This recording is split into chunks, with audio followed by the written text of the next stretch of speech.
Hello everyone, welcome all of you to this session. Today we are going to discuss another new chapter of electrostat, that is electrostatic potential or স্থির তাড়িতিকে বিভব। তাহলে আমরা প্রত্যেকে খাতে heading করব electrostatic potential বা স্থির তাড়িতিক বিভব। তাহলে ইলেকট্রোস্ট্যাটিক হেডিং করব ইলেকট্রোস্ট্যাটিক পোটেনশিয়াল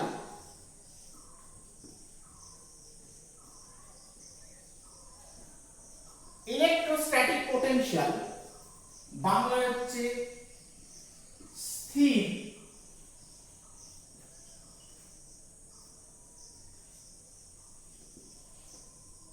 তাড়িতিক বিভব।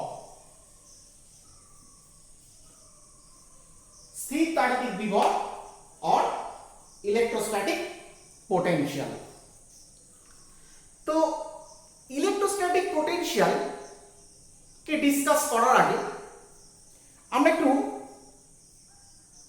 প্রিভিয়াস চ্যাপ্টারে দু একটা টপিক নিয়ে একটু ইন্ট্রোডিউস করব, কারণ যেহেতু ইলেকট্রোস্ট্যাটিক পোটেনশিয়াল আমরা electrostatic field and field intensity পরে পড়ছি, তার মানে আমাদের বুঝে নিতে হবে যে প্রথমে ইলেকট্রোস্ট্যাটিক ফিল্ড এন্ড ফিল্ড ইন্টেন্সিটিটা ইন্ট্রোডিউস হয়েছে, তারপরে আমরা ইলেকট্রোস্ট্যাটিক পোটেনশিয়ালে কিন্তু কি আসতে চলেছে। তার মানে সামহাও ইলেকট্রোস্ট্যাটিক পোটেনশিয়াল এর সঙ্গে ইলেকট্রোস্ট্যাটিক ফিল্ড এন্ড ফিল্ড ইন্টেন্সিটির কোনো রিলেশন আছে।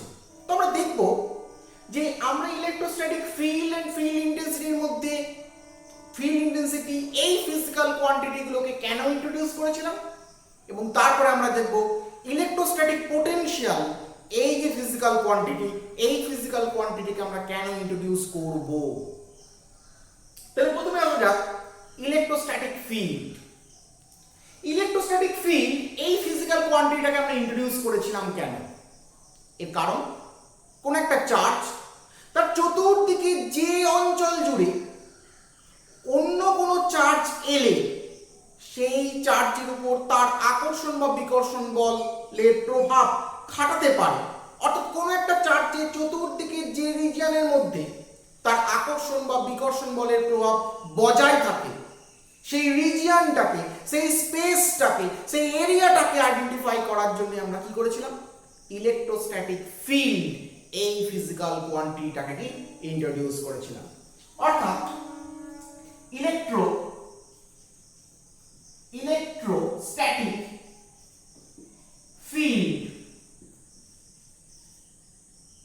এই ফিজিক্যাল কোয়ান্টিটিটাকে আমরা ইন্ট্রোডিউস করেছিলাম কেন? কারণ যদি আমার একটা কিউ চার্জ হয়, এই কিউ চার্জের চতুর্দিকে একটা পার্টিকুলার রিজিয়ন আছে, যে পার্টিকুলার রিজিয়নের মধ্যে এই কিউ চার্জটার আকর্ষণ বা বিকর্ষণ বল কি বজায় থাকে, সেই পার্টিকুলার রিজিয়নটার মধ্যে এই চার্জটার অ্যাট্রাকশনাল ফোর্স আর রিপালশনাল ফোর্স কি থাকে? অ্যাক্টিভ থাকে। অর্থাৎ এই রিজিয়নটার মধ্যে অন্য কোনো চার্জ ঢুকে পড়লে সেই চার্জের উপর এই চার্জটা কিন্তু কি করবে? অ্যাট্রাকশন বা রিপালশন ফোর্স কিন্তু কি অ্যাক্টিভেট কিন্তু কি করবে। অর্থাৎ কোনো একটা চার্জের চতুর্দিকে যে রিজিয়নের মধ্যে তার আকর্ষণ বা বিকর্ষণ বল বজায় থাকে, যে রিজিয়ন পর্যন্ত তার আকর্ষণ বল বা বিকর্ষণ বল বজায় থাকে, সেই রিজিয়নটাকে আইডেন্টিফাই করার জন্যই আমরা স্থির তড়িৎ এই ইলেকট্রোস্ট্যাটিক ফিল্ড তড়িৎ ক্ষেত্র এই ফিজিক্যাল কোয়ান্টিটিটাকে ইন্ট্রোডিউস করেছিলাম। অর্থাৎ কোন একটি আধানের চতুর্দিকে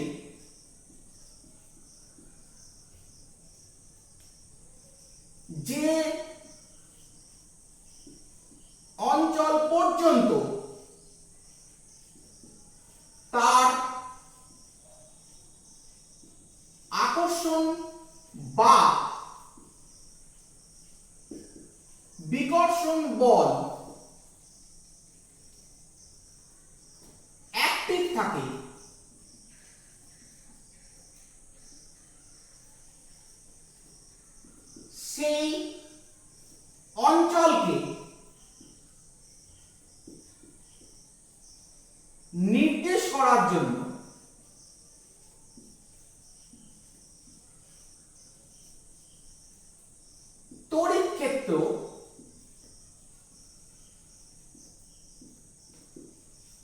এই ভৌত রাশিটিকে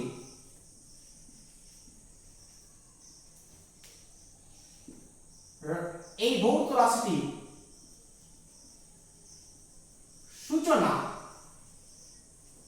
করা হয়েছিল। কি তাই তো? কোন একটি আধানের চতুর্দিকে যে অঞ্চল পর্যন্ত তার আকর্ষণ বা বিকর্ষণ বল অ্যাক্টিভ থাকে সেই অঞ্চলকে নির্দেশ করার জন্য তড়িৎ ক্ষেত্র এই ভৌত রাশিটির সূচনা করা হয়েছিল। To identify space or region around a charge on which attraction and repulsion force of this charge that charge is activated, to identify that region we introduce electrostatic field. কি তাই তো? অর্থাৎ এটুকু আমরা ক্লিয়ারলি বুঝতে পারছি যে স্থির তড়িৎ ক্ষেত্র এই রাশিটা আকর্ষণ বা বিকর্ষণ বলের একটা সীমারেখা তৈরি করেছিল।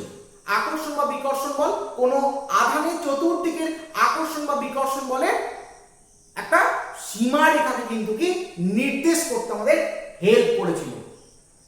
কোন টার্মটা দিয়ে? ইলেকট্রোস্ট্যাটিক ফিল্ড, এই ফিজিক্যাল কোয়ান্টিটি দিয়ে। তো এরপরে ইলেকট্রোস্ট্যাটিক ফিল্ড কে আমরা বোঝার পর আমরা কি কোন টার্মটা শিখেছিলাম? Electrostatic field intensity. ইলেকট্রোস্ট্যাটিক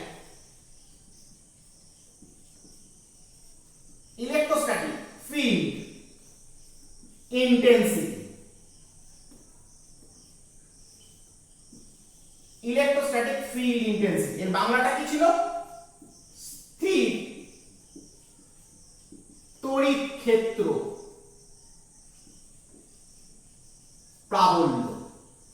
বাংলাটা ছিল স্থির তড়িৎ ক্ষেত্র প্রাবল্য। এর বাংলাটা কি ছিল? স্থির তড়িৎ ক্ষেত্র। কি তাই তো? আচ্ছা, electrostatic field intensity, why we introduce this physical quantity, that is electrostatic field intensity? Electrostatic field intensity এই ফিজিক্যাল কোয়ান্টিটিটাকে ইন্ট্রোডিউস করার পেছনে আমাদের দুটো স্বার্থ কাজ করেছিল। কি কি স্বার্থ? বলছে যদি এখানে একটা কিউ চার্জ থাকে আর এই কিউ চার্জের চতুর্দিকে যদি এই ডটেড রিজিয়নটা যদি এর ইলেকট্রোস্ট্যাটিক ফিল্ড হয়, তাহলে এই ইলেকট্রোস্ট্যাটিক ফিল্ডের মধ্যে অন্য কোনো চার্জ বা অন্য কোনো ইউনিট পজিটিভ চার্জ বা এনি চার্জ, অন্য কোনো ইউনিট পজিটিভ চার্জ এলে সেই ইউনিট পজিটিভ চার্জের উপরে কিউ চার্জ কি পরিমাণ আকর্ষণ বা বিকর্ষণ বল প্রয়োগ করবে সেটাকে আমরা কিন্তু জানতে পেরেছিলাম। অর্থাৎ ধরা যাক যে এইখানে একটা চার্জ আছে। কি চার্জ আছে? না, ধরলাম এখানে আমার একটা সাপোজ ধর ইউনিট চার্জ আছে। ইউনিট চার্জ আছে। ডিসটেন্সটা কত? এই ডিসটেন্সটাকে ধরলাম কত? r distance. তাহলে এই পয়েন্টটা যদি আমার p পয়েন্ট হয়, তাহলে p পয়েন্টের ফিল্ড ইন্টেন্সিটি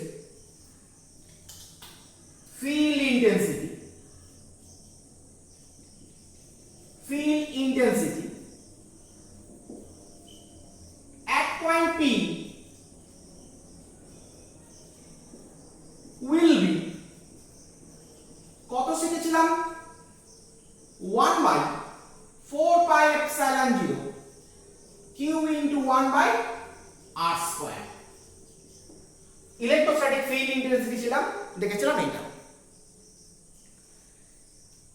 তাহলে দেখ এইখানে ইউনিট পজিটিভ চার্জ, কারণ আমরা আগে চ্যাপ্টারে শিখে নিয়েছি যে বার করতে হয়, if we want to electric field intensity at any point we must have to put a unit positive charge at there, সেখানে আমাকে কি করতে হবে, একটা একক ধনাত্মক আধান রাখতেই হবে। সেই একক ধনাত্মক আধানের উপর এই কিউ চার্জটা যে আকর্ষণ বা বিকর্ষণ বল প্রয়োগ করবে, the amount of attraction or repulsion force imposed by this q charge on that unit positive charge is electric field intensity at that point due to this q charge।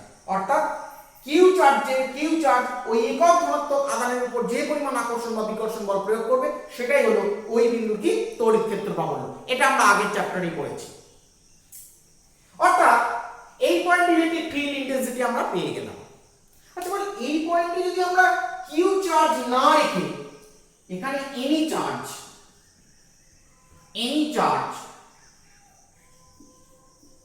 Q zero রাখলাম, ওই একই point রেখেছি, তাহলে এই Q charge এই পয়েন্টে রাখা Q zero চার্জের উপর কি পরিমাণ আকর্ষণ বা বিকর্ষণ বল প্রয়োগ করবে,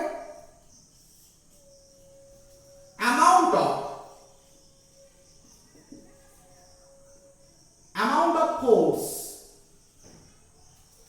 imposed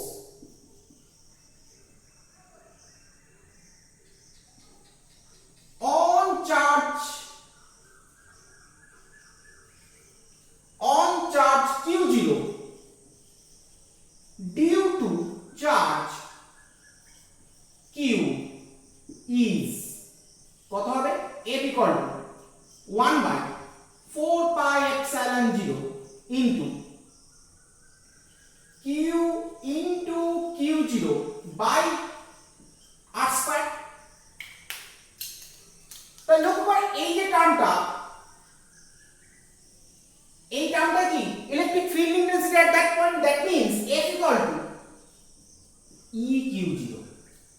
তার মানে এটা আমরা পরিষ্কার বুঝতে পারছি, যদি কোনো পয়েন্টে আমার ইলেকট্রিক ফিল্ড ইন্টেন্সিটি জানা থাকে তাহলে সেই পয়েন্টে যে কোনো চার্জকে আমি যদি এনে বসিয়ে দিই জাস্ট লাইক q0, তাহলে ইলেকট্রিক ফিল্ড ইন্টেন্সিটির সঙ্গে সেই চার্জকে গুণ করে দিলেই ওই চার্জ কি পরিমাণ আকর্ষণ বা বিকর্ষণ বল অনুভব করছে সেটা কিন্তু আমরা কি করতে পারছি, নির্ণয় করতে পারছি। এটা ছিল কি ইলেকট্রিক ফিল্ড ইন্টেন্সিটি এই ফিজিক্যাল কোয়ান্টিটিটাকে ইন্ট্রোডিউস করার প্রথম কারণ। অর্থাৎ ইলেকট্রিক ফিল্ড ইন্টেন্সিটি এই ফিজিক্যাল কোয়ান্টিটির সাহায্যে আমরা এটুকু বুঝতে পারলাম, কোনো পয়েন্টে যদি ইলেকট্রিক ফিল্ড ইন্টেন্সিটি জানা থাকে তাহলে সেই পয়েন্টে যদি যে কোনো চার্জে আমরা এনে ফেলি না কেন, সেই চার্জের সঙ্গে সেই পয়েন্টে ইলেকট্রিক ফিল্ড ইন্টেন্সিটিকে গুণ করলে আমরা ওই চার্জটার উপর আকর্ষণ বা বিকর্ষণ বলের মানকে কিন্তু কি জানতে পারছি। অর্থাৎ প্রথম পয়েন্ট আমরা কি বলতে পারি কি না, তড়িৎ ক্ষেত্রে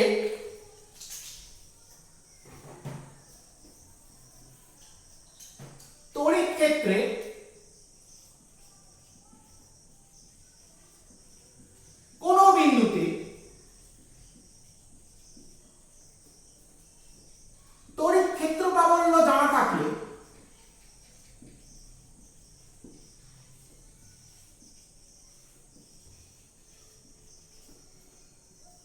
সেই বিন্দুতে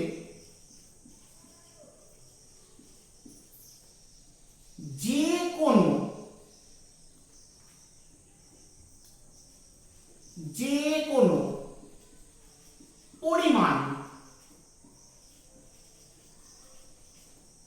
কোনো পরিমাণ আধান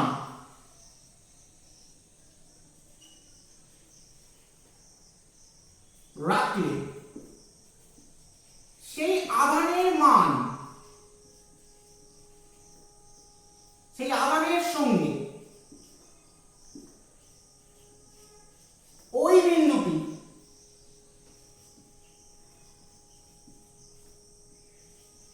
তড়িৎ ক্ষেত্র প্রাবল্য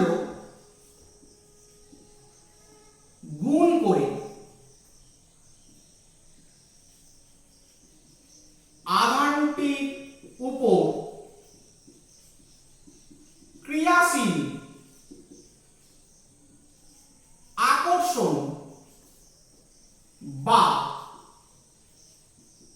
বিকর্ষণ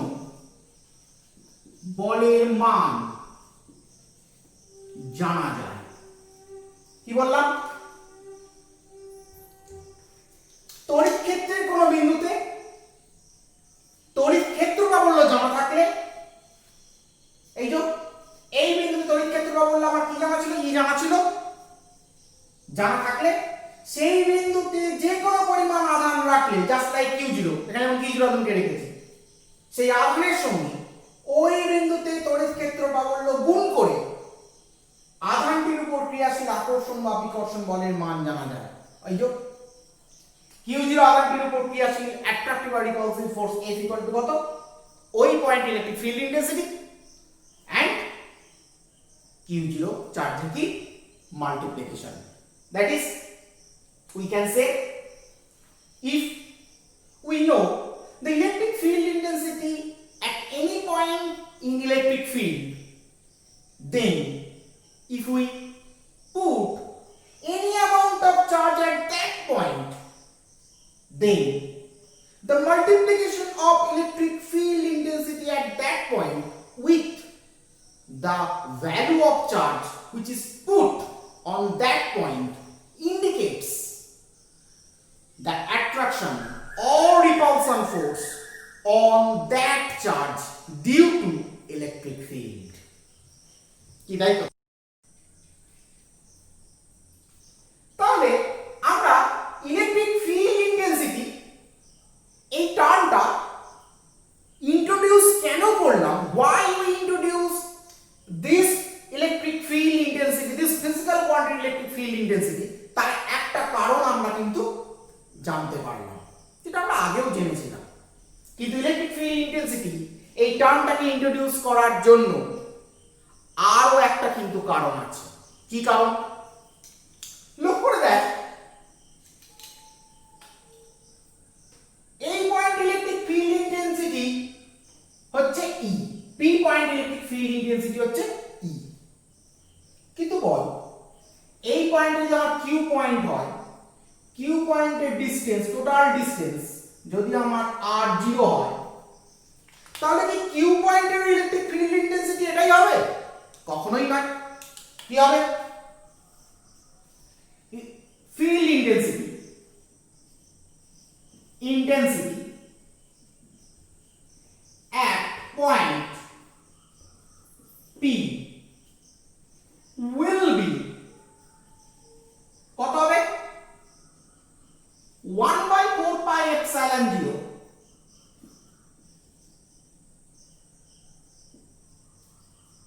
1/4 pi epsilon 0 Q into 1 by R0 square, that is E0। কি তাই তো? এবং এই পয়েন্টে যদি একইভাবে আমি Q0 চার্জকে ইন্ট্রোডিউস করি, এনি চার্জ Q0 কে যদি ইন্ট্রোডিউস করি, তাহলে কি লিখতে পারি? এই পয়েন্টের ক্ষেত্রে লিখতে পারি amount of force imposed on charge Q0 due to charge Q at point Q, sorry, এই পয়েন্টটা P হবে না, এটা Q হবে, is কত হবে? F0 equal 1/4 pi epsilon 0 Q into Q0 by R0 square। That means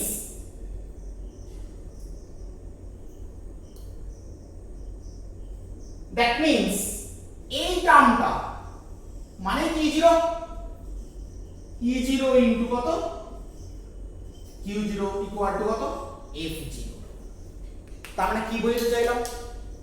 বোঝাতে চাইলাম কোন একটা ইলেকট্রিক ফিল্ডের মধ্যে যদি আমরা বিভিন্ন বিন্দুর ইলেকট্রিক ফিল্ড ইন্টেন্সিটিকে জেনে রাখতে পারি, তাহলে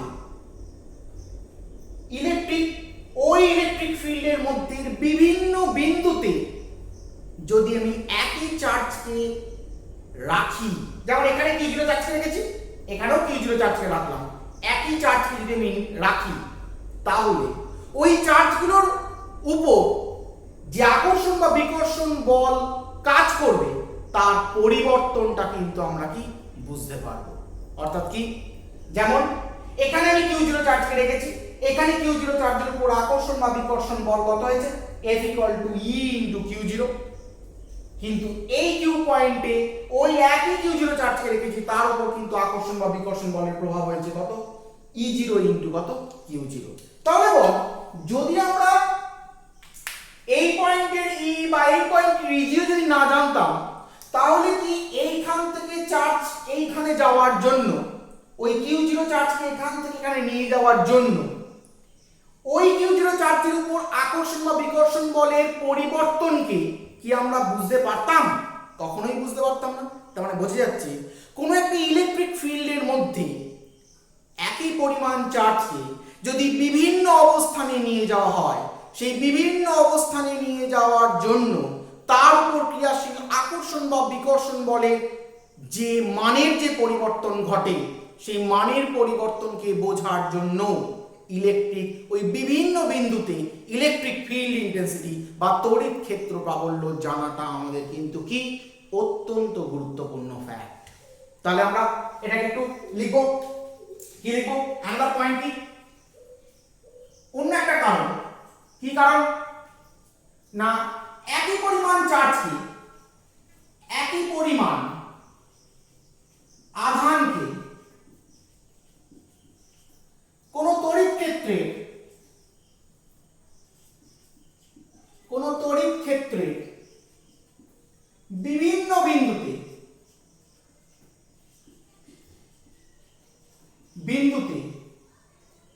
রাখলে, একই পরিমাণ আধানকে কোন তড়িৎ ক্ষেত্রের বিভিন্ন বিন্দুতে রাখলে আধানটির উপর ক্রিয়াশীল আকর্ষণ বা বিকর্ষণ বলের মানে পার্থক্য ঘটে। কি তাই তো? এখানে আকর্ষণ বা বিকর্ষণ বলের মান যা, এখানে আকর্ষণ বা বিকর্ষণ বলের মান কি ভিন্ন, পার্থক্য ঘটেছে। এই আকর্ষণ, এই ক্রিয়াশীল আকর্ষণ বা বিকর্ষণ বলের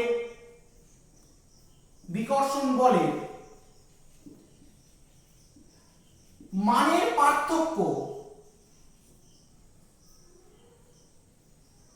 পার্থক্য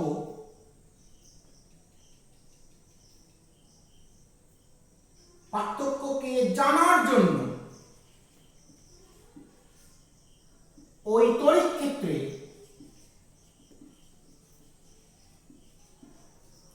বিভিন্ন বিন্দুতে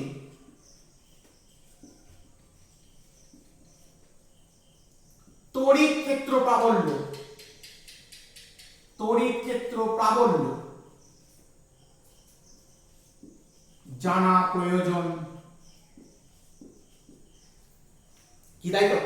কি বললাম, একই পরিমাণ আধানকে, এই যে একই পরিমাণ আধান Q0 আধান, এখানেও Q0 আধান, একই পরিমাণ আধানকে কোন তড়িৎ ক্ষেত্রের বিভিন্ন বিন্দুতে রাখলে,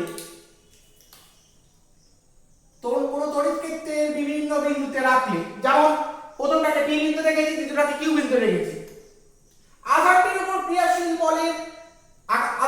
ক্রিয়াশীল আকর্ষণ বা বিকর্ষণ বলের মানের পার্থক্য ঘটে। অবশ্যই পার্থক্য ঘটেছে, এখানে E Q0, এখানে কত E0 Q0। এই ক্রিয়াশীল আকর্ষণ বলের মানের পার্থক্যকে জানার জন্য ওই তড়িৎ ক্ষেত্রে বিভিন্ন বিন্দুতে তড়িৎ ক্ষেত্র প্রাবল্য জানা প্রয়োজন।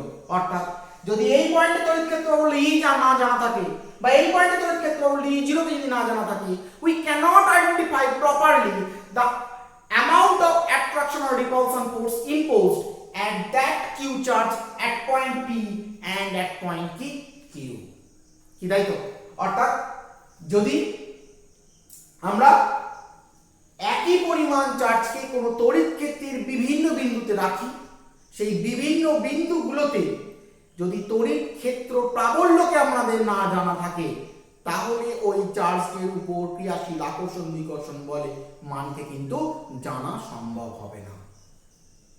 এই দুটোই মেইন কারণ to introduce the physical quantity electric field intensity. তাহলে এটাকে আমরা লিখি কিভাবে লিখব? if we put the same amount of charge at various point on an electric field, then there is a difference of attraction and repulsion force on the charge on that charge. To know this difference of attraction and repulsion force of that charge, we have to know electric field intensity at various point of electric field of that electric field কি তাই তো? তাহলে এই দুটো স্বার্থের জন্য বা এই দুটো কারণের জন্য এই দুটো জিনিসকে বোঝার জন্য কিন্তু আমরা এই ইলেকট্রিক ফিল্ড ইন্টেন্সিটি এই টার্মটাকে কিন্তু কি ইন্ট্রোডিউস করেছিলাম। এটাকে কি সিঙ্গেল কথায় বলা যায় তাহলে কি বলবো না কোনো তড়িৎ ক্ষেত্রে বিভিন্ন বিন্দুতে ক্রিয়াশীল আকর্ষণ বা বিকর্ষণ বলের মানের পরিবর্তনকে জানার জন্য কিন্তু তড়িৎ ক্ষেত্র প্রাবল্য কিন্তু আমরা কি ইন্ট্রোডিউস করি। তাহলে এটাকে সিঙ্গেলে বললে কি বলবো? বলবো কোন তড়িৎ ক্ষেত্রে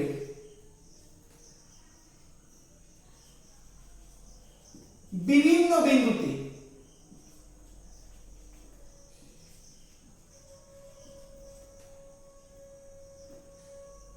দূরত্বের সঙ্গে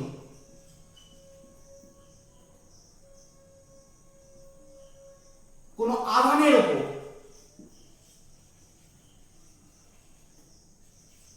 উপর ক্রিয়াশীল আকর্ষণ বা বিকর্ষণ কোন তড়িৎ ক্ষেত্রের বিভিন্ন বিন্দুতে দূরত্বের সঙ্গে কোন আধানের উপর ক্রিয়াশীল আকর্ষণ বা বিকর্ষণ বলে মানে পরিবর্তন জানার জন্য তড়িৎ ক্ষেত্র প্রাবল্য ভৌত রাশিটিকে জানা প্রয়োজন।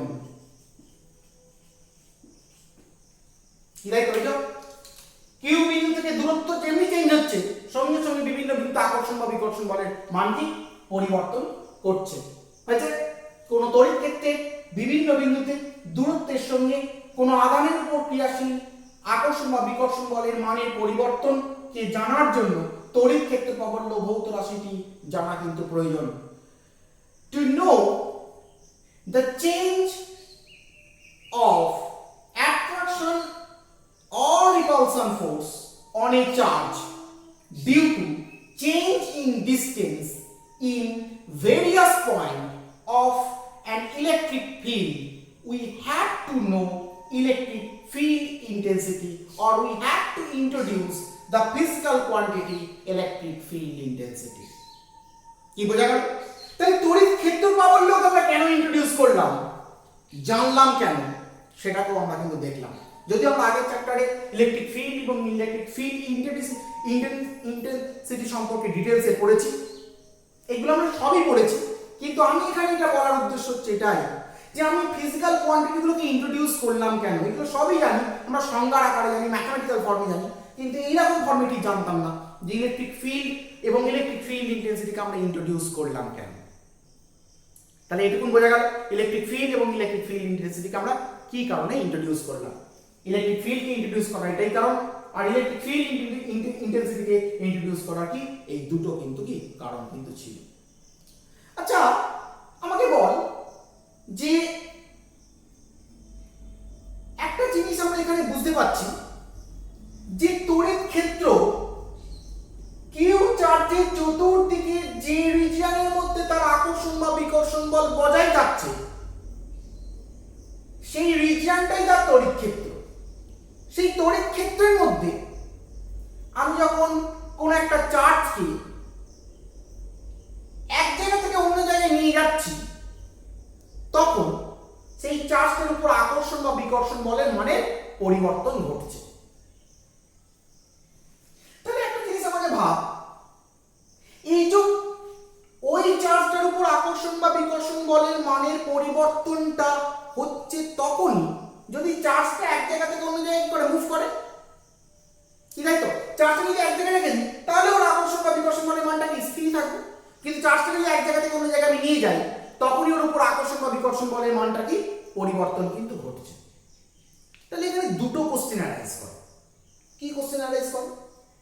যে চার্জটাকে এক জায়গা থেকে অন্য জায়গায় নিয়ে যাওয়া হচ্ছে কি করে, how to transfer A charge from one region to another region, এক রিজিয়ন থেকে অন্য রিজিয়নে আমি ট্রান্সফার করছি কি করে। দেখি এটা দুটো দিক থাকতে পারে। কি কি দিক? এক, এরকম হতে পারে যে আমি চার্জটাকে তুলে এখান থেকে এখানে নিয়ে যাচ্ছি, দ্যাট ইজ আমরা কোন একটা চার্জকে কোন তড়িৎ ক্ষেত্রের মধ্যে এক জায়গা থেকে তুলে আরেক জায়গায় নিয়ে যেতে পারি, এই একটা পসিবিলিটি থাকতে পারে। দু নম্বর পসিবিলিটি আরো একটা থাকতে পারে যে চার্জটা নিজে থেকেই এক জায়গা থেকে অন্য জায়গায় কিন্তু কি চলে যাচ্ছে। এই দুটো পসিবিলিটির জন্যই কোন তড়িৎ ক্ষেত্রের মধ্যে কোন চার্জ এক জায়গা থেকে অন্য জায়গায় মুভ করতে পারে। অর্থাৎ কোন তড়িৎ ক্ষেত্রের মধ্যে কোন চার্জকে আমরা এক জায়গা থেকে অন্য জায়গায় নিয়ে যেতে পারি, অথবা চার্জ নিজে নিজেই এক জায়গা থেকে অন্য জায়গায় কিন্তু কি যেতে পারে। আচ্ছা বল, এই এক জায়গা থেকে যে অন্য জায়গায় নিয়ে যাওয়া হচ্ছে সে যেই যা, আমরাই যাই বা ও নিজেই যা, যেই যা, যদি আমি দুটো কেসকে আলাদা আলাদাভাবে ধরি, বিবেচনা করি, কনসিডার করি, তাহলে কি ঘটনা ঘটছে একটু দেখা যায়। আচ্ছা বল, এই ইলেকট্রিক ফিল্ডের মধ্যে ধরলাম আমরা Q0 চার্জকে এখান থেকে এখানে নিয়ে গেছি। কে নিয়ে গেছে? আমরা নিয়ে গেছি। আচ্ছা বল, এখান থেকে যেখানে নিয়ে গেছি তাহলে একটা ডিসপ্লেসমেন্ট হয়েছে, সরণ হয়েছে। নিয়ে গেছি মানে আমি ওর উপর একটা ফোর্স দিয়েছি, তাহলে আমি ফোর্স দিয়েছি, তার জন্য চার্জটা ডিসপ্লেসমেন্ট হয়েছে। আচ্ছা বল, ফোর্স কাজ করেছে, চার্জের ডিসপ্লেসমেন্ট হয়েছে, অর্থাৎ প্রযুক্ত বলও ক্রিয়া করেছে এবং আধানের সরণও ঘটেছে। তুই জানিস যে কৃতকার্য মানেই হচ্ছে প্রযুক্ত বল ইনটু কি সরণ, কি তাই তো? তাহলে বোঝা যাচ্ছে to move Q0 charge from point P to point Q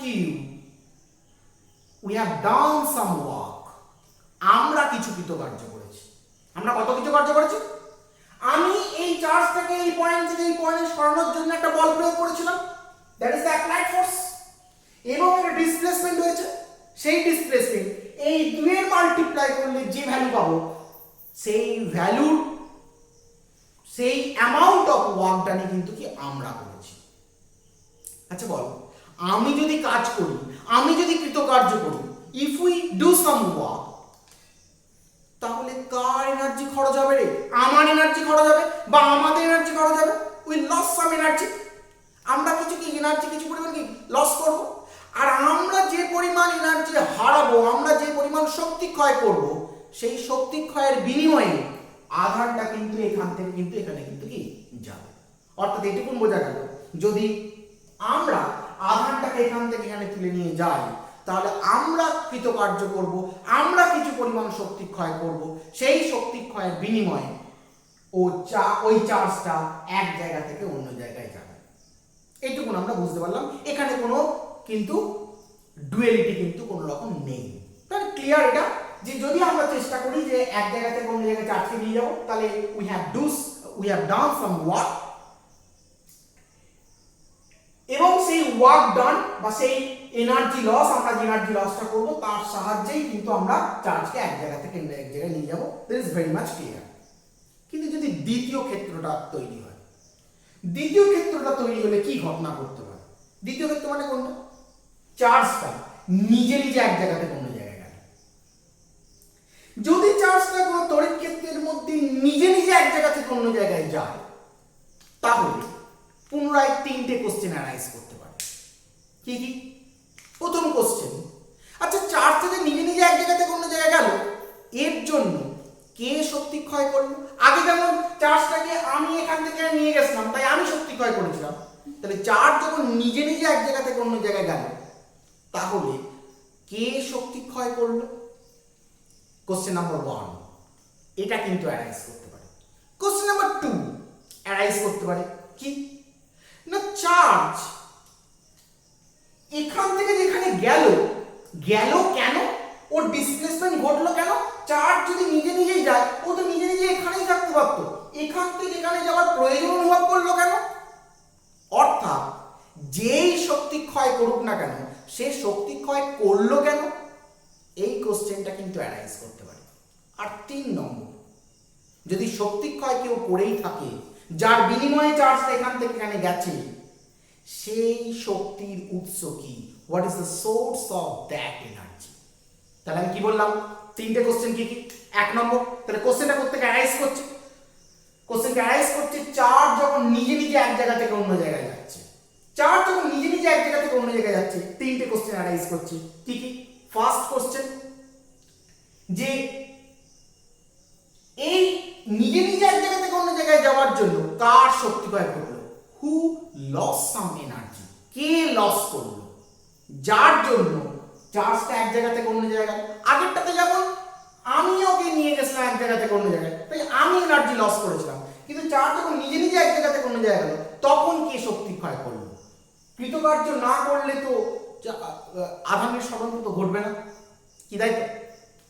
তাহলে প্রথম কোশ্চেন কি বললাম? হু লস এনার্জি? কে এনার্জিটা লস করলো, যার জন্য চার্জটা এক জায়গা থেকে অন্য জায়গায়। 2 নম্বর কোশ্চেন, যদি সে এনার্জি লস করে, তাহলে কেন এনার্জি লস করলো? দ্যাট মিনস চার্জ এখানে থাকলো না কেন, এখান থেকে এখানে গেল কেন? কি তার প্রয়োজন পড়লো যে চার্জকে ডিসপ্লেসড হতে হলো? অর্থাৎ ডিসপ্লেসড হতে হয়েছে মানে কেউ এনার্জি লস করেছে, তার জন্যই ও ডিসপ্লেসড হয়েছে। তাহলে প্রশ্ন ওঠে, সে এনার্জি লস করলো কেন? কি তাই তো? And 3 number question, and the third question is, যদি এনার্জি লস হয়েই থাকে, তাহলে সেই এনার্জি সোর্স কি, উৎস কি? সেই এনার্জিটাও পেলো কোথা থেকে বা কিভাবে এলো এনার্জিটা? এই 3টে কোশ্চেন অ্যারাইজ করতে হবে। এই 3টে কোশ্চেনের উত্তরকে খুঁজতে গিয়েই আজকে আমাদের চ্যাপ্টারের বিষয়বস্তুর মধ্যে কিন্তু কি আমরা ঢুকবো। তাহলে প্রথম প্রশ্নে আসা যাক। দেখ, আমি কিছুক্ষণ আগে বলেছিলাম, যদি আমি চার্জকে এই জায়গা থেকে এই জায়গায় নিয়ে যাই, তাহলে কে এনার্জি লস করলো? আমি এনার্জি লস করলাম, কি তাই তো? আমার এনার্জির উৎস কি? আমি খাওয়া দাওয়া করে আমি আমার বডিতে এনার্জি তৈরি করেছি, সেটাই আমার এনার্জির উৎস। আর আমি চার্জটাকে এখান থেকে নিয়ে গেছি কারণ সেটা আমার মর্জি, আমার ইচ্ছা হয়েছিল চার্জটাকে এখান থেকে নিয়ে গেছি। তাহলে 3টে কোশ্চেনই আমার ক্ষেত্রে কিন্তু আমি আনসার দিতে পারলাম। আমি চার্জকে এক জায়গা থেকে অন্য জায়গায় নিয়ে গেছি, সেটা আমার ইচ্ছা হয়েছে তাই ওকে নিয়ে গেছি। অর্থাৎ আমার ইচ্ছাটাই হচ্ছে চার্জের এক জায়গা থেকে অন্য জায়গায় মুভমেন্টের কারণ। 2 নম্বর, এই চার্জের এক জায়গা থেকে অন্য জায়গায় নিয়ে যাওয়ার জন্য কে শক্তি ক্ষয় করেছে? আমি শক্তি ক্ষয় করেছি। 3 নম্বর, আমি এই শক্তি পেলাম কোথা থেকে? আমি খাওয়া দাওয়া করে আমি এই শক্তি অর্জন করেছি। কিন্তু যদি চার্জ নিজে এক জায়গা থেকে অন্য জায়গায় যায়, তাহলে সেক্ষেত্রে হু লস এনার্জি? কে এনার্জি লস করেছে? তাহলে বুঝতেই পারছিস, যদি আমি একে এখান থেকে নিয়ে যাওয়ার জন্য আমি যদি শক্তি ক্ষয় করি, তাহলে চার্জ নিজে থেকে যদি এখান থেকে যায়, তাহলে কে শক্তি ক্ষয় করেছে রে? চার্জ নিজেই তার শক্তি ক্ষয় করেছে। তাহলে চার্জ নিজেই তার শক্তি ক্ষয় করেছে, ইট লসেস ইটস ওন এনার্জি। অর্থাৎ এটা এই নিজের শক্তি কিন্তু কি করেছে? হারিয়েছে। তার জন্য কিন্তু চার্জ কিন্তু এখান থেকে এখানে গেছে। 2 নম্বর কোশ্চেন অ্যারাইজ করে। 2 নম্বর কোশ্চেনে কি বললাম? যে সে শক্তি ক্ষয় করলো কেন, বা চার্জ এখান থেকে এখানে মুভ করলো কেন, কি প্রয়োজন পড়লো। তার মানে বোঝা যাচ্ছে যে চার্জ নিজে যেহেতু এনার্জি লস করেছে, চার্জ এই অবস্থানে থাকার জন্য, এই পজিশনে থাকার জন্য ওর মধ্যে কিছু পরিমাণ এনার্জি ছিল, এনার্জি না থাকলেও লস করতে পারবে না, এটুকুন ক্লিয়ার। তাহলে এই অবস্থানে এই পজিশনে চার্জটা থাকার জন্য চার্জের মধ্যে কিছু পরিমাণ এনার্জি ছিল, সেই এনার্জির সোর্স কি সেটা আমরা পরে আসছি, কিন্তু এখানে থাকার জন্য এর মধ্যে কিছু পরিমাণ এনার্জি ছিল, সেই এনার্জি ও কি করেছে, খরচ করেছে। কিন্তু এখানে যে এই পজিশনে থাকার জন্য চার্জের মধ্যে যে এনার্জি ছিল, সেই এনার্জি একটা পার্টিকুলার স্টেট, একটা পার্টিকুলার অবস্থা চার্জকে ইনফ্লুয়েন্স করেছে টু ডিসপ্লেস।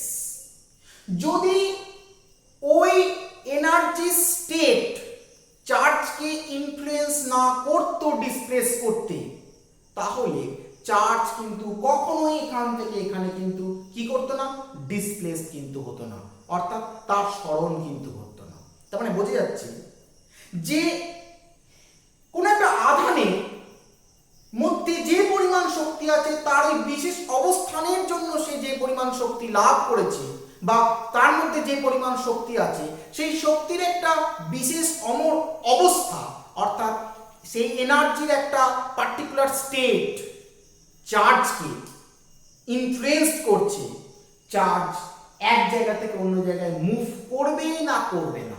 অর্থাৎ আমরা বলতে পারি যে কোনো একটা চার্জে যে অ্যামাউন্ট এনার্জি আছে, সেই এনার্জি একটা পার্টিকুলার এনার্জি স্টেট আমাদেরকে বলে দিচ্ছে, বা চার্জটাকে বলে দিচ্ছে সেই চার্জটা এক জায়গা থেকে অন্য জায়গায় মুভ করবে কি করবে না। হতেই পারে এখানে যখন চার্জটা ছিল, যখন ও সরেনি, তখন তার একটা এনার্জি স্টেট ছিল, সেই এনার্জি স্টেট ওকে বাধ্য করছিল ওই জায়গায় রেখে দিতে। দ্বিতীয় ক্ষেত্রে যখন মুভ করেছে, তখন যে ওর এনার্জি স্টেট, সেই এনার্জি স্টেট ওকে কি ইনফ্লুয়েন্স করছে, ডিসপ্লেসড হতে কিন্তু ইনফ্লুয়েন্স করছে।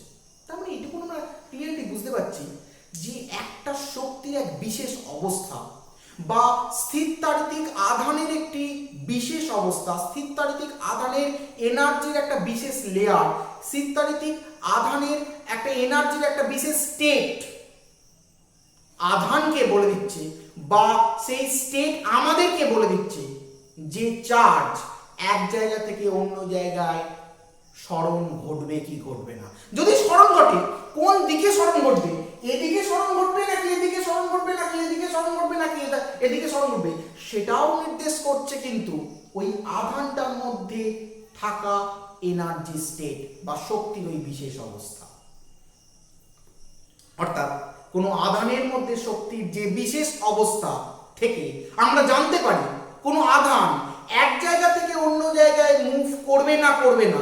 যদি মুভ করে তাহলে কোন দিকে মুভ করবে, সেই আধানটা শক্তির সেই বিশেষ অবস্থাকেই আমরা কি বলছি, ইলেকট্রোস্ট্যাটিক পোটেনশিয়াল বা স্থিরতাড়িতিক বিভব। কি বললাম বোঝা গেল? তাহলে একটা আধান, একটা চার্জ যদি itself it can move from one position to another position due to displacement of charge from one position to another position, it loses some energy. তো এই এনার্জি লস করছে, এই এনার্জি সে লস করছে কেন, অর্থাৎ এনার্জি সে loss করবে কেন, বা এনার্জি সে আদৌ লস করবে কি করবে না, এই সিদ্ধান্ত নিচ্ছে কে না energy state of the charge at the initial point. অর্থাৎ প্রাথমিক অবস্থানে যেখানে চার্জ ছিল, সেই অবস্থানে সেই চার্জটা মধ্যে এনার্জির একটা বিশেষ স্টেট বা একটা বিশেষ অবস্থায় কিন্তু সেই সিদ্ধান্ত নিচ্ছে। অর্থাৎ সে সিদ্ধান্ত নিচ্ছে, যদি সে সিদ্ধান্ত নেয় যে সে তার শক্তি খরচ করবে, তাহলে আধান মুভ করবে। যদি সে সিদ্ধান্ত নেয় সে শক্তি খরচ করবে না, it does not loss some energy, তাহলে সে কিন্তু কি করবে, চার্জ কিন্তু মুভ করবে না। তাহলে আমরা বলতেই পারি যে স্থিরতান্ত্রিক বিভব electrostatic potential is nothing but a condition of a specific condition of electric charge through which we can identify either the charge will move from one position to another position or not. If charge move from one position to another position, then in which direction it will move, it also be known from this physical quantity, that is electrostatic potential. কি বুঝতে পারলাম? অর্থাৎ in single ল্যাঙ্গুয়েজে যদি আমরা বলি যে কোনো তড়িৎ ক্ষেত্রের মধ্যে কোনো চার্জ নিজে থেকে যদি এক জায়গা থেকে অন্য জায়গায় মুভ করে তাহলে সে শক্তি ক্ষয় করে। এই শক্তি ক্ষয় সে করলো কেন? অর্থাৎ যদি মুভ করে বা না করে, যাই ঘটুক না কেন, মুভ করলে সে শক্তি ক্ষয় করছে, মুভ না করলে সে শক্তি ক্ষয় করছে না। কিন্তু এই শক্তি ক্ষয় সে করবে না করবে না এই সিদ্ধান্ত নিচ্ছে চার্জটা যে জায়গায় আছে সেই জায়গায় থাকার জন্য যে সেই শক্তি অর্জন করেছে সেই শক্তির এক বিশেষ অবস্থা, অর্থাৎ আধানটির একটি বিশেষ অবস্থা।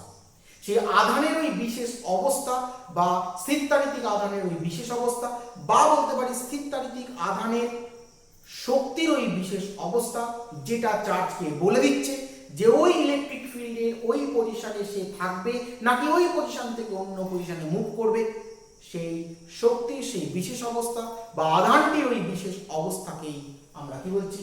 ইলেকট্রোস্ট্যাটিক পোটেনশিয়াল বা স্থিরতান্ত্রিক বিভব। আশা করি আমি বুঝতে পেরেছি যে স্থিরতান্ত্রিক বিভব জিনিসটা কি। তাহলে 2 নম্বর কোশ্চেনের আমরা উত্তর পেয়ে গেলাম যে আধানটা অর্থাৎ চার্জটা এই জায়গা থেকে এই জায়গায় যে মুভ করছে, এই মুভ করার পেছনে কারণ কি? মুভ করার পেছনে কারণ অবশ্যই শক্তি ক্ষয়। শক্তি ক্ষয় করলো কেন? এই সিদ্ধান্ত নিচ্ছে কে? না এই পয়েন্টে ওই চার্জটার particular energy state, that is electric potential. ওই particular energy state of this point of charge is known as electric potential. তাহলে ইলেকট্রিক পোটেনশিয়ালের কারণের জন্যই কোনো একটা পয়েন্টে থাকা চার্জের ওই পয়েন্ট ইলেকট্রিক পোটেনশিয়ালের কারণের জন্যই চার্জ কিন্তু এক জায়গা থেকে অন্য জায়গায় মুভ করে বা মুভ করে না। যদি মুভ করে তাহলে কোন ডিরেকশনে মুভ করে সবটাই কিন্তু ডিপেন্ড করে কি?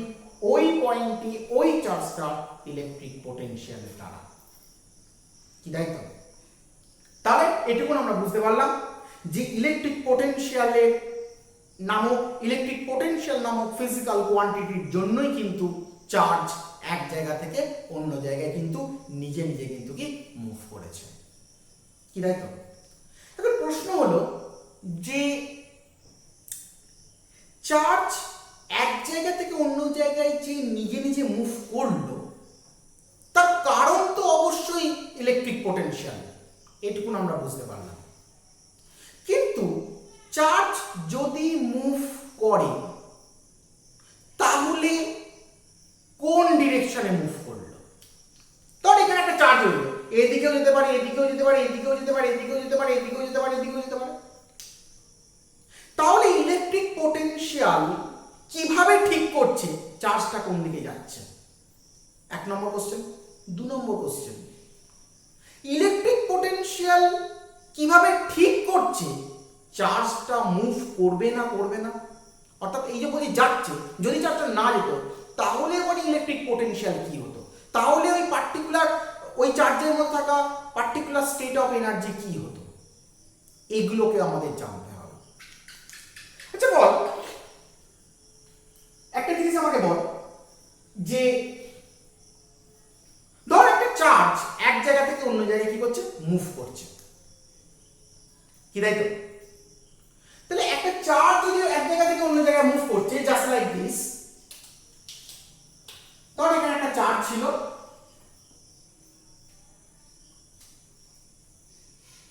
এখানে একটা চার্জ ছিল, এই চার্জটা এখান থেকে এখানে মুভ করছে। এটা কিউ চার্জ ছিল, ওই কিউ চার্জটা আর ডিসটেন্স ট্রাভেল করে এখানে কিন্তু কি করেছে? মুভ করেছে। তাহলে বল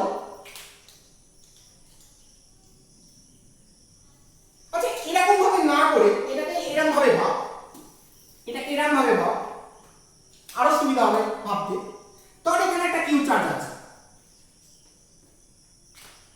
আর এখানেও একটা কিউ চার্জ আছে।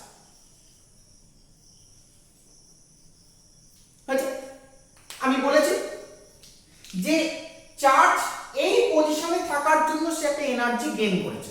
কিভাবে গেইন করেছে, what is the source of energy, আমি কিন্তু সেই প্রশ্নের উত্তর এখন আসিনি। কিছু একটা এনার্জি আছে, যে এনার্জি সেই বিশেষ স্টেট কি হলো ওই পয়েন্টের কি পোটেনশিয়াল। তার মানে আমি ধরে নিতে পারি এই যে কিউ চার্জটা এখানে আছে, এই কিউ চার্জটা এখানে থাকার কারণ, এখানে থাকার জন্য কিউ চার্জটা কি একটা পার্টিকুলার এনার্জি স্টেটে আছে। এনার্জি স্টেট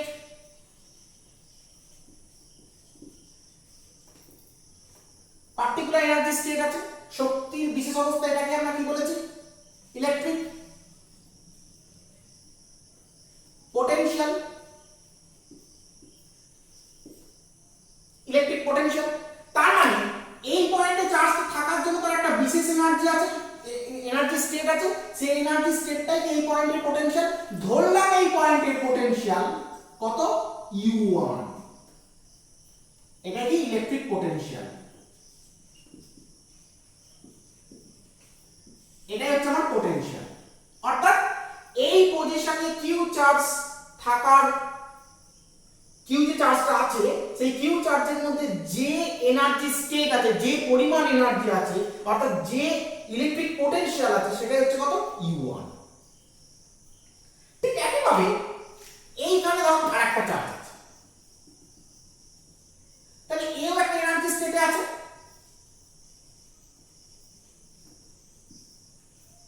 এও একটা এনার্জি স্টেটে আছে, তাহলে এর এনার্জি স্টেটটা হচ্ছে এর পোটেনশিয়াল।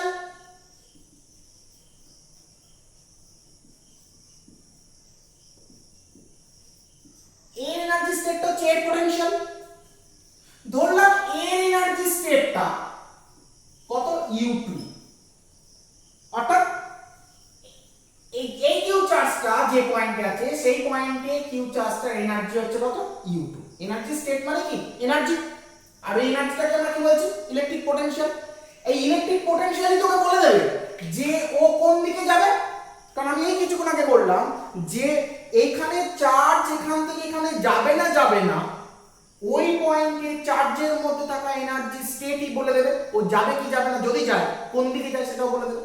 তার মানে এই পয়েন্টে ইলেকট্রিক পোটেনশিয়ালই বলে দেবে চার্জটা আদৌ মানে ঠিক থাকবে নাকি ওই জায়গা থেকে অন্য জায়গায় যাবে, যদি যায় কোন দিকে যাবে। তাহলে এই কিউ চার্জে হচ্ছে U1 হচ্ছে ইলেকট্রিক পোটেনশিয়াল আর এই কিউ চার্জে U2 হচ্ছে কি ইলেকট্রিক পোটেনশিয়াল। তাহলে আমরা দুটো পয়েন্টের পোটেনশিয়ালকে আমরা কিন্তু কি দেখতে পেলাম। আচ্ছা বল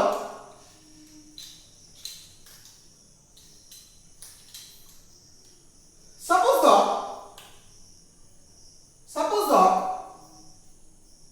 U1 আর U2 আমি জানি, জেনে দেখলাম U1 greater than U2, that means এটা ধর P পয়েন্ট, এটা Q পয়েন্ট, অর্থাৎ P পয়েন্টে থাকা চার্জের পোটেনশিয়াল Q পয়েন্টে থাকা চার্জের পোটেনশিয়ালের থেকে বেশি। এটা আমি এর পোটেনশিয়াল মেপেছি U1, এর মধ্যে শক্তি মেপেছি U2, মেপে দেখলাম U1 greater than U2, এটা দেখলাম। অর্থাৎ potential at P greater than potential at Q, কি তাই দেখলাম। তাহলে potential at P greater than potential at Q। এইবার আমরা ভাববো যে চার্জটা এই কিউ চার্জটা এই দিক থেকে এদিকে যাবে নাকি এই কিউ চার্জটা এই দিক থেকে এদিকে আসবে।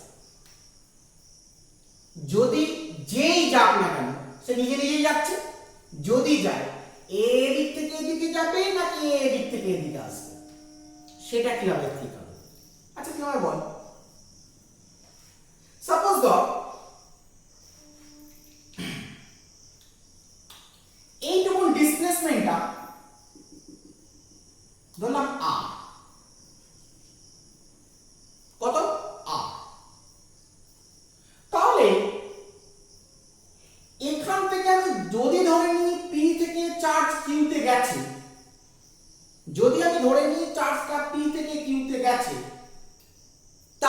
ঘটনা ঘটছে দেখ, যদি কেস নাম্বার 1, যদি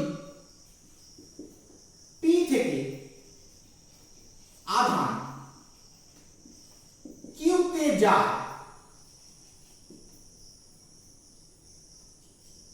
তাহলে কি হবে? তবে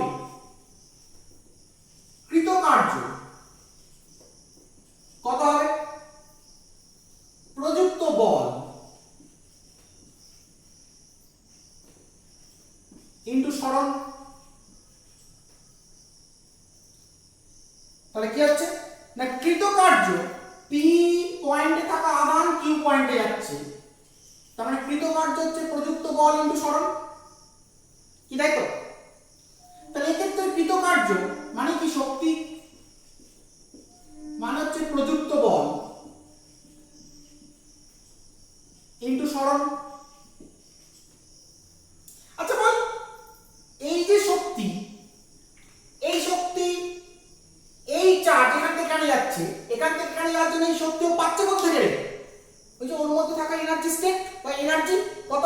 U1। তাহলে U1 এর কারণের জন্য ও কিন্তু কি করছে? P বিন্দু থেকে Q বিন্দুতে যাচ্ছে। এটা কার ক্ষেত্রে? ফর চার্জ at P,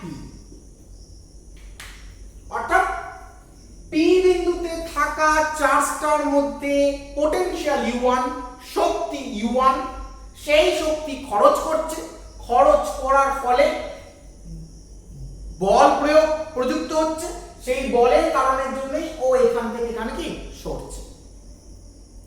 তাহলে P থেকে চার্জ Q তে যাচ্ছে, এর প্রভাব এটুকুন বোঝা যাচ্ছে। এবার তুমি ধরে নিই case number 2, Q charge, Q পয়েন্টে থাকা চার্জ এদিক থেকে এদিকে আসছে, যদি কিউ বিন্দু থেকে আধান P তে যায়, তবে কৃতকার্য if small q charge moves from point Q to P, then work done কত বল? একই হবে, প্রযুক্ত বল ইনটু কি সরণ, অ্যাপ্লাইড ফোর্স ইনটু কি ডিসপ্লেসমেন্ট। আচ্ছা বল, এখানে যে কৃতকার্য, এই কৃতকার্য মানে কি শক্তি, ইকুয়াল টু কি প্রযুক্ত বল ইনটু কি সরণ, কি তাই তো? আচ্ছা বল, এই শক্তিটা কার শক্তি রে? কিউ বিন্দুতে থাকা এনার্জি স্টেটটা, কিউ বিন্দুতে থাকা চার্জ এনার্জি স্টেট বা পার্টিকুলার এনার্জিটা কত? এনার্জি পোটেনশিয়াল কত? U2। প্রযুক্ত বল ইনটু কত? সরণ। এটা কার ক্ষেত্রে প্রযোজ্য? ফর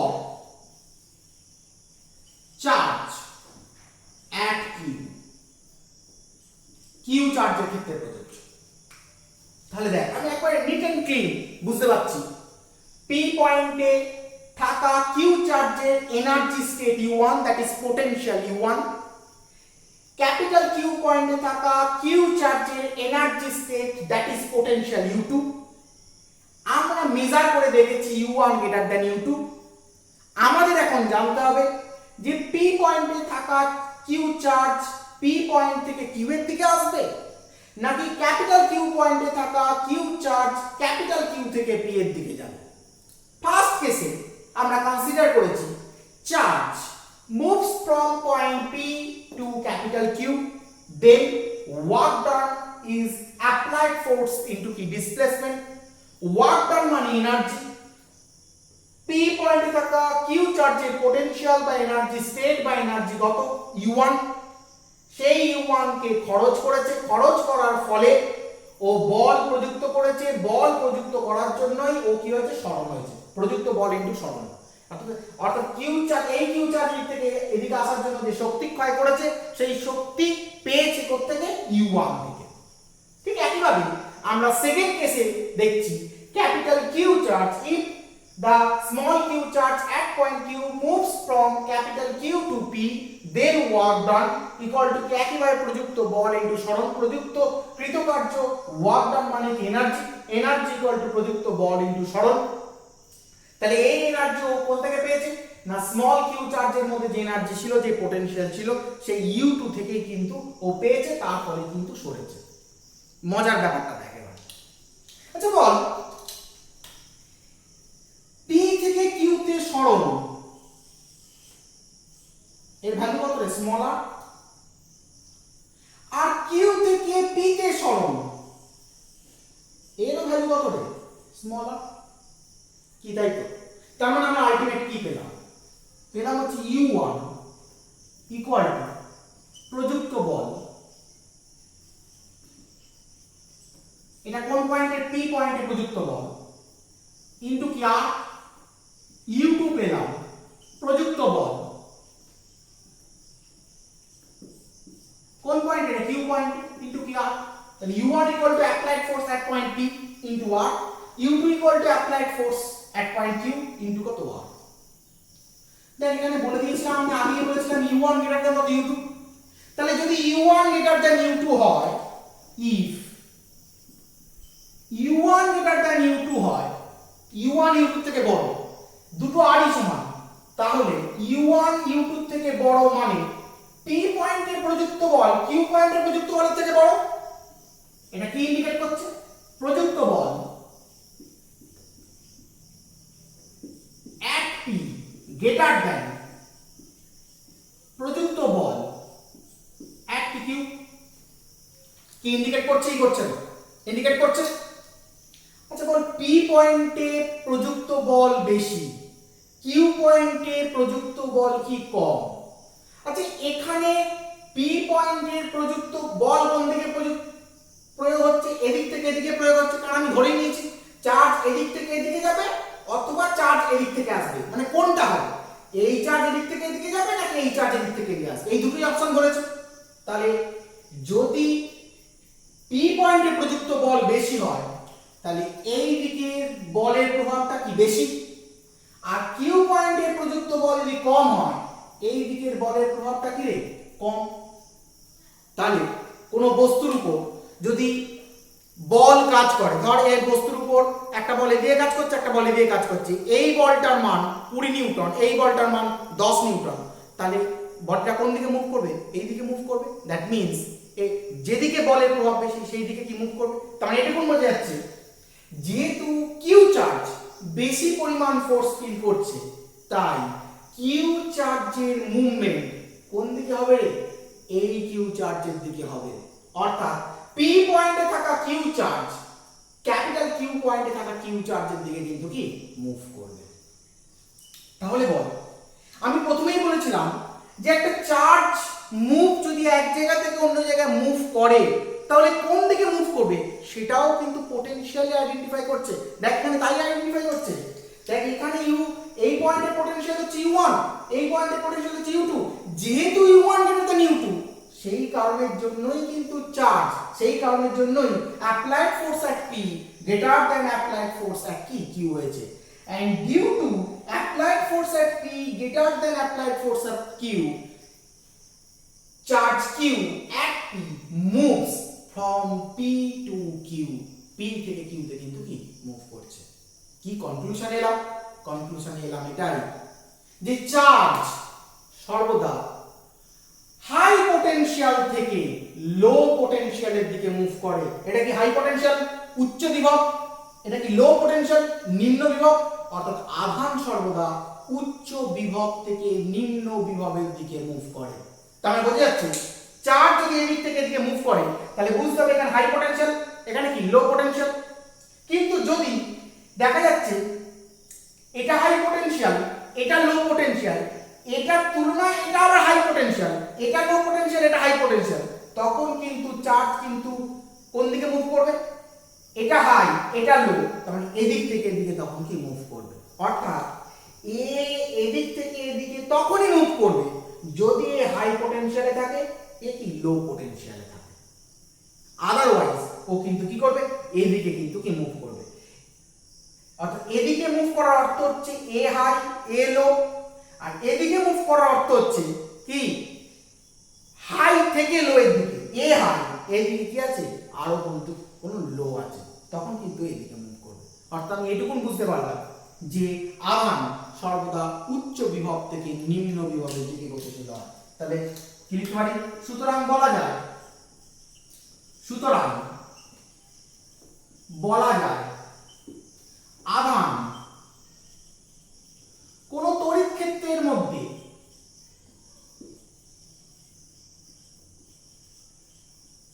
সর্বদা উচ্চ বিভব থেকে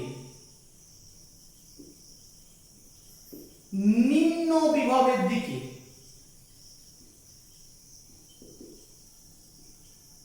গতিশীল হয়।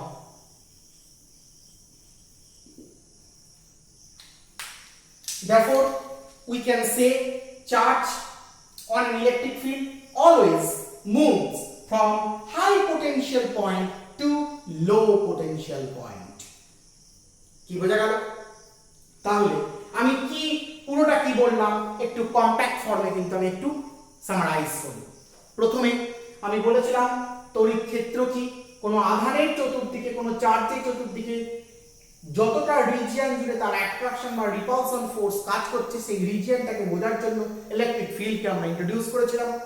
ইলেকট্রিক ফিল্ড ইন্টেন্সিটি কি ইন্ট্রোডিউস করেছিলাম না, কোন একটা চার্জের চতুর্দিকে যে ইলেকট্রিক ফিল্ড তৈরি হয়েছে সেই ইলেকট্রিক ফিল্ডের মধ্যে কোন একটা যে কোনো পয়েন্টে আমরা যদি যে কোনো অ্যামাউন্টের চার্জ যদি রাখি, সেই যে কোনো অ্যামাউন্টের চার্জ যে পরিমাণ অ্যাট্রাকশন বা রিপালশন ফোর্স ফিল করছে সেই অ্যাট্রাকশন বা রিপালশন ফোর্সের ভ্যালু কত সেটাকে জানার জন্য ইলেকট্রিক ফিল্ড ইন্টেন্সিটি আমাদের জানা প্রয়োজন ছিল।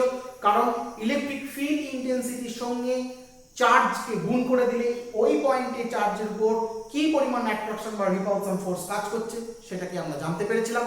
3 নম্বর ক্ষেত্রে কি না, যখন একই পরিমাণ চার্জকে কোনো ইলেকট্রিক ফিল্ডের মধ্যে এক পয়েন্ট থেকে অন্য পয়েন্টে আমরা নিয়ে যাচ্ছিলাম, এক পয়েন্ট থেকে অন্য পয়েন্টে যাচ্ছিল, তখন বিভিন্ন পয়েন্টে ওই পার্টিকুলার চার্জের উপর অ্যাট্রাকশন বা রিপালশন ফোর্স কি ভিন্ন হচ্ছিল, ডিফারেন্ট হচ্ছিল। সেই বিভিন্ন কোনো একটা ইলেকট্রিক ফিল্ডের বিভিন্ন পয়েন্টে ওই একই পরিমাণ চার্জের উপর যে ডিফারেন্ট অ্যাট্রাকশন বা রিপালশন ফোর্স কাজ করছিল সেগুলোকে জানার জন্য ওই ইলেকট্রিক ফিল্ডের বিভিন্ন পয়েন্টে ইলেকট্রিক ফিল্ড ইন্টেন্সিটি জানাটা আমাদের প্রয়োজন ছিল। শুধু তাই নয়, ডিফারেন্ট পয়েন্ট অর্থাৎ এক পয়েন্ট থেকে অন্য পয়েন্টে যাওয়ার জন্য that means change in distance অর্থাৎ দূরত্বের পরিবর্তনের সঙ্গে ওই চার্জের উপর কি পরিমাণ অ্যাট্রাকশন বা রিপালশন ফোর্স চেঞ্জ করছে সেটাকেও আমাদের কি জানার জন্য কিন্তু ইলেকট্রিক ফিল্ড ইন্টেন্সিটি আমাদের কিন্তু কি প্রয়োজন হয়ে পড়েছিল। এই কারণের জন্য আমরা ইলেকট্রিক ফিল্ড ইন্টেন্সিটিকে ইন্ট্রোডিউস করেছিলাম। তাহলে আমরা এখানে দেখলাম যে বিভিন্ন পয়েন্টে কিন্তু চার্জগুলোর উপর ডিফারেন্ট কিন্তু কি করছে ফোর্স কিন্তু কি ইম্পোজ হচ্ছে, অ্যাট্রাকশন বা রিপালশন ফোর্স কিন্তু ইম্পোজ হচ্ছে। এর জন্য এই চার্জটা কিন্তু কি করছে এক জায়গা থেকে অন্য জায়গায় মুভ করছে।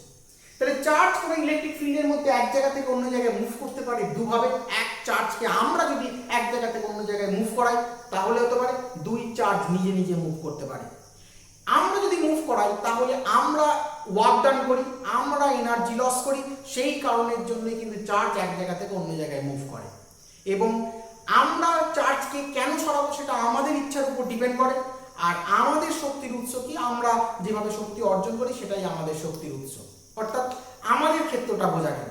কিন্তু চার্জ যখন নিজে এক জায়গা থেকে অন্য জায়গায় মুভ করে সেখানে 3টে কোশ্চেন অ্যারাইজ করে যে এই ক্ষেত্রে শক্তি ক্ষয় কে করছে। তাহলে বোঝা যাচ্ছে চার্জ যেহেতু নিজে মুভ করছে চার্জ নিজেই কিন্তু এনার্জি লস করছে। 2 নম্বর কোশ্চেন অ্যারাইজ করে বলেছিলাম এনার্জি লস সে করবে কেন, অর্থাৎ তার ডিসপ্লেসমেন্ট হবে কেন, এনার্জি লস করবে এরকম কি কোনো বাধ্যতামূলক ব্যাপার আছে, এটা কিভাবে আইডেন্টিফাই হচ্ছে। আমরা দেখলাম যে কোনো একটা চার্জ এনার্জি তার ওই পজিশনে থাকার জন্য সে কিছু পরিমাণ এনার্জি গেইন করে। কিভাবে এনার্জি গেইন করে, what is the source of energy এখন আমরা জানি, কিন্তু এনার্জি গেইন করে, সেই এনার্জি একটা particular state, that is the energy level or energy state, তাকেই আমরা কি বলছি না electric potential at that point. ওই ইলেকট্রিক পোটেনশিয়াল ওই পার্টিকুলার এনার্জি স্টেটই চার্জকে বলে দেবে সে এক জায়গা থেকে অন্য জায়গায় মুভ করবে না করবে না, যদি মুভ করে কোন দিকে মুভ করবে বা আদৌ মুভ করবে কিনা। আমরা পরবর্তীকালে ওটাকে অ্যানালিসিস করতে গিয়ে দেখলাম না দুটো পয়েন্টের মধ্যে যে দুটো চার্জ থাকে সেই দুটো চার্জের যদি পার্টিকুলার তাদের এনার্জি স্টেট থাকে অর্থাৎ সেগুলো হচ্ছে ইলেকট্রিক পোটেনশিয়াল, অর্থাৎ ইলেকট্রিক পোটেনশিয়াল গুলোকে জাজ করতে গিয়ে দেখলাম যে চার্জ সব সময় হাই পোটেনশিয়াল থেকে লো পোটেনশিয়ালের দিকে মুভ করবে। অর্থাৎ এটুকুন বুঝতে পারলাম যদি কোনো একটা জায়গায় চার্জ রাখা হয় সেই চার্জের এনার্জি স্টেট অর্থাৎ সেই চার্জের ওই পয়েন্টের পোটেনশিয়াল যদি তার চতুর্দিকে যে সমস্ত অঞ্চলের পোটেনশিয়ালের থেকে বেশি সেই সমস্ত অঞ্চলের দিকেই কিন্তু ওই চার্জ কিন্তু কি করবে মুভ করবে।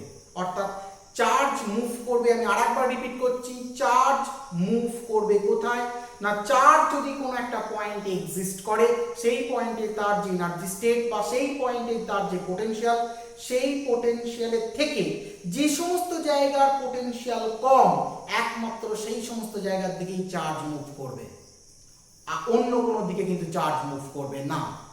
আচ্ছা চার্জ মুভ করবে না কখন না যদি চার্জের যা পোটেনশিয়াল তার চতুর্দিকে সমস্ত জায়গার পোটেনশিয়াল যদি সেম হয়ে যায় তাহলে চার্জের আর মুভ করার জায়গা নেই।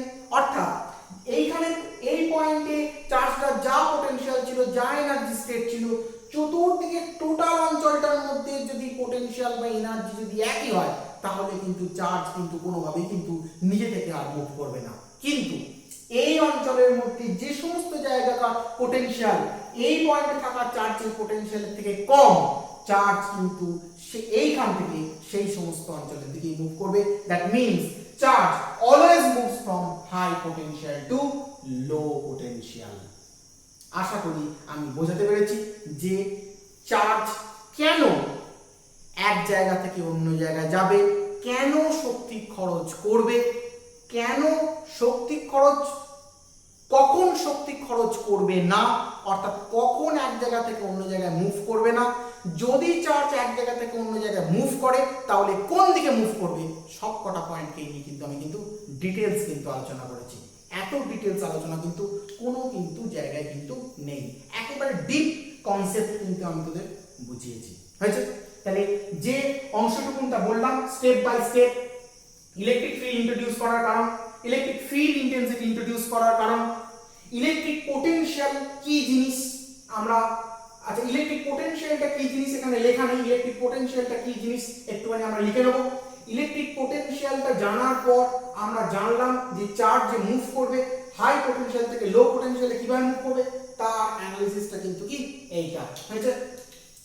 তাহলে আমরা ইলেকট্রিক পোটেনশিয়ালটা কি বললাম একটু আমরা লিখে নিই, এখানে কিভাবে লিখবো এখানটা লিখি একটু। তাহলে এটা হচ্ছে আমাদের ইলেকট্রিক পোটেনশিয়াল, কি বললাম না তড়িৎ বিভব, তড়িৎ বিভব হলো স্থির তাড়িৎ স্থির তড়িৎ আধানে, তড়িৎ আধানে তড়িৎ আধানে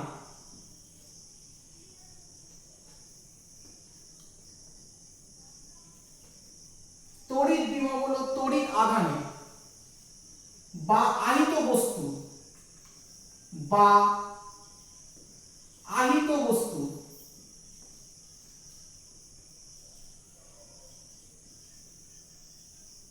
একটি বিশেষ অবস্থা, একটি অবস্থা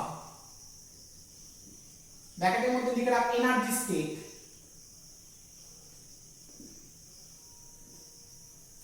তড়িৎ বিভব হলো তড়িৎ আধান বা আহিত বস্তুর একটি অবস্থা যার সাহায্যে বোঝা যায়, জানা যায়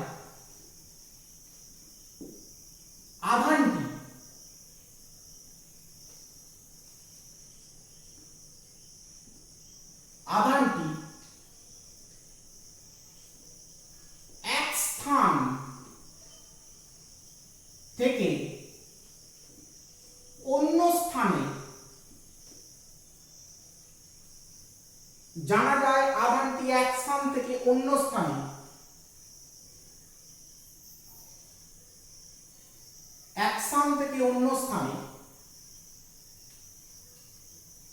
স্থানান্তরিত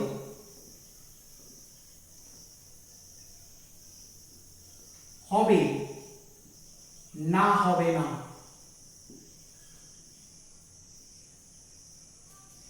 হবে না হবে না,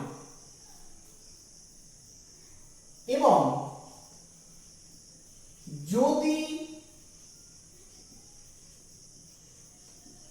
স্থানান্তরিত হয় তবে কোন দিকে স্থানান্তরিত হবে?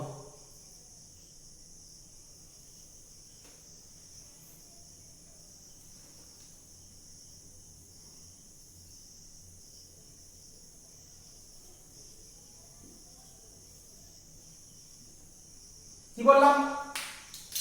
স্থির তাড়িতিক বিভব হলো তড়িৎ আধান বা আহিত বস্তুর একটি অবস্থা, অবস্থা মানে কি এনার্জি স্টেট, এনার্জি অবস্থা, যার সাহায্যে জানা যায় আধান টি এক স্থান থেকে অন্য স্থানে স্থানান্তরিত হবে না হবে না, এবং যদি স্থানান্তরিত হয় তবে কোন দিকে স্থানান্তরিত হবে। তাই তো? তাহলে এটাকে স্থির তড়িৎ বিভবকে আমরা আইডেন্টিফাই করলাম। মানে স্থির তড়িৎ বিভব জিনিসটা কি, ইলেকট্রোস্ট্যাটিক পোটেনশিয়াল কি, সেটাকে কিন্তু আমরা কিন্তু কি বুঝলাম। তাহলে কি বললাম? ইলেকট্রোস্ট্যাটিক পোটেনশিয়াল হলো তড়িৎ আধান বা আহিত বস্তুর একটি অবস্থা যার সাহায্যে জানা যায় আধানটি এক স্থান থেকে অন্য স্থানে স্থানান্তরিত হবে না হবে না, যদি স্থানান্তরিত হয় তাহলে কোন দিকে স্থানান্তরিত হবে। Electrostatic potential is a condition of electric charge or charge body through which we can clearly identify either the charge or charge body move from one position to another position, and if charge move from one position to another position, in which direction it will move. কি তাই তো? তাহলে এটাই হলো electrostatic পোটেনশিয়ালের কি একটা কি বলবো একটা ম্যাপ। ইলেকট্রোস্ট্যাটিক পোটেনশিয়াল জিনিসটা কি তার ম্যাপটা আমি এখানে কিন্তু কি লিখলাম। হয়েছে?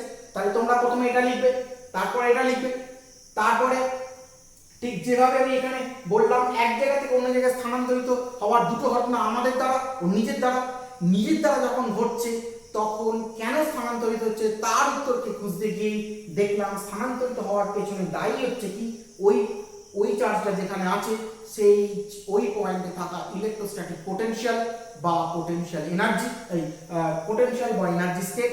তাহলে সেটাকেই আমরা কি করলাম আইডেন্টিফাই করলাম। এখানে দুটো কোশ্চেন, স্থানান্তরিত হবে না হবে না, হবে না হবে না কেন তো বুঝলাম, কারণ স্থানান্তরিত কখন হবে কখন হবে না, যখন সব জায়গায় পটেনশিয়াল সমান থাকবে তখন স্থানান্তরিত হবে না। কখন স্থানান্তরিত হবে? যখন পটেনশিয়াল গ্যাপ থাকবে তখনই স্থানান্তরিত হবে। কোন দিকে স্থানান্তরিত হবে? সবসময় high potential to low potential. কি করে high potential to low potential হচ্ছে সেটাকে আমরা কিন্তু কি এই জায়গার মধ্যে কিন্তু কি বুঝিয়েছি।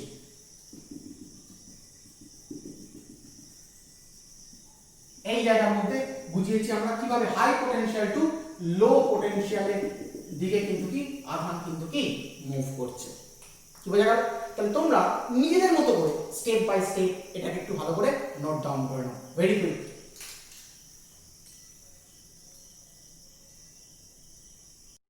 তাহলে প্রত্যেকে রাইট ডাউন করে নিয়েছিস?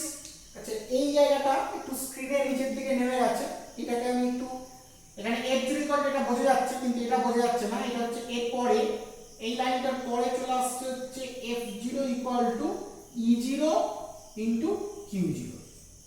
এই যে এটা জায়গায় লিখেছি আমি e0 q0, ওটা নিচের দিকে হয়ে গেছে, স্ক্রিনে বোঝা যাচ্ছে না বলে আমি পুনরায় এটা রাইট ডাউন করে না, তাহলে আমি মুছে দিলাম ব্যাপারটা।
জানতে পারলাম, এই এতক্ষণ অবধি আমি যেগুলো বললাম সেগুলো কিন্তু সবই কিন্তু ইলেকট্রিক পোটেনশিয়াল জিনিসটা কি বোঝার জন্য। এখনো পরীক্ষায় কোশ্চেন আসার মতো কোনো জায়গায় আসেনি, শুধুমাত্র একটা পার্টি যে যদি কখনো প্রশ্ন করে যে চার্জ কোথা থেকে কোথায় মুভ করে, হাই পোটেনশিয়াল থেকে লো পোটেনশিয়ালে কেন মুভ করে, তার প্রমাণস্বরূপ কিন্তু এটা বলা যেতে পারে।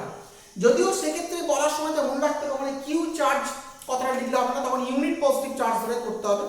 আমি জাস্ট বোঝানোর জন্য বলেছিলাম কেন ইউনিট পজিটিভ চার্জ ধরে করতে হবে, সেটা আমি আসছি কিছুক্ষণ বাদে। আচ্ছা, তাহলে কি কি শিখলাম আমরা একটু জিস্ট একটু আগে করে নিই। তাহলে প্রথমে শিখলাম যে স্থির তড়িৎ বিভব কি।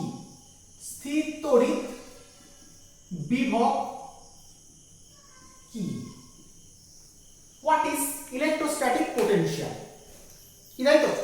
তাহলে ইলেকট্রোস্ট্যাটিক পোটেনশিয়াল এ সিঙ্গেল ওয়ার্ডে যদি বলা হয়, a particular energy state of charge through which we can identify either the charge will move from one position to another position or not.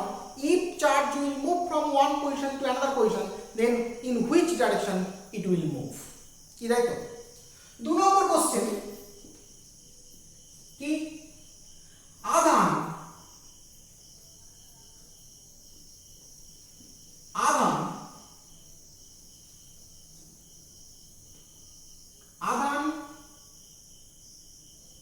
কোন দিকে গতিশীল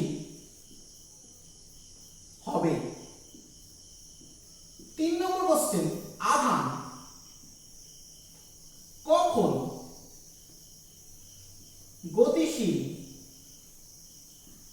হবে না? কি তাই তো? when in which direction charge will move and when charge does not move. তাহলে in which direction charge will move কি বলবো না, charge always move from high potential to low potential. আধান সর্বদা উচ্চ বিভব থেকে নিম্ন বিভবের দিকে যাবে। 3 নম্বর আধান কখন গতিশীল হবে না? if the potential at everywhere is same, then or that is if the charge is in equipotential surface, সমবিভব তলে যদি চার্জ অবস্থান করে তখন কিন্তু সমস্ত জায়গায় বিভব সমান, আর চার্জ শুধু হাই পোটেনশিয়াল থেকে লো পোটেনশিয়ালের দিকে যায়, তাহলে পোটেনশিয়াল যদি সব জায়গায় সমান হয় তাহলে চার্জ কি মুভ করবে না। অর্থাৎ সমবিভব তলে অর্থাৎ সমবিভব ক্ষেত্রে আধান কিন্তু গতিশীল হবে না। আধান কোন দিকে গতিশীল হবে না, আধান উচ্চ বিভব থেকে নিম্ন বিভবের দিকে কিন্তু কি গতিশীল হবে। তাহলে এই 3টে কোশ্চেনকে কিন্তু আমরা কিন্তু কি বুঝতে পারলাম। আচ্ছা বল একটা ছোট্ট এক্সাম্পল দিই। ধর সাপোজ এখানে 5q চার্জ আছে, প্লাস 5q চার্জ আছে, এই বডিটার মধ্যে 5q চার্জ আছে। এর পোটেনশিয়াল হচ্ছে এর পোটেনশিয়াল ধর সাপোজ ধর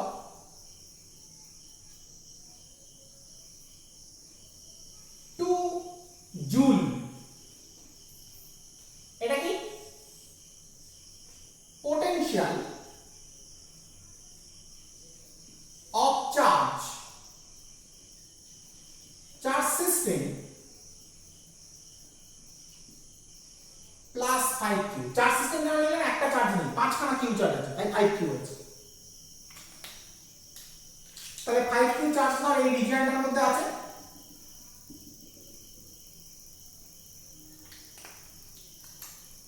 এই রিজিয়নটার পোটেনশিয়াল কত 2 জুল। আচ্ছা এখানে ধর সাপোজ 5000 কিউ চার্জ আছে।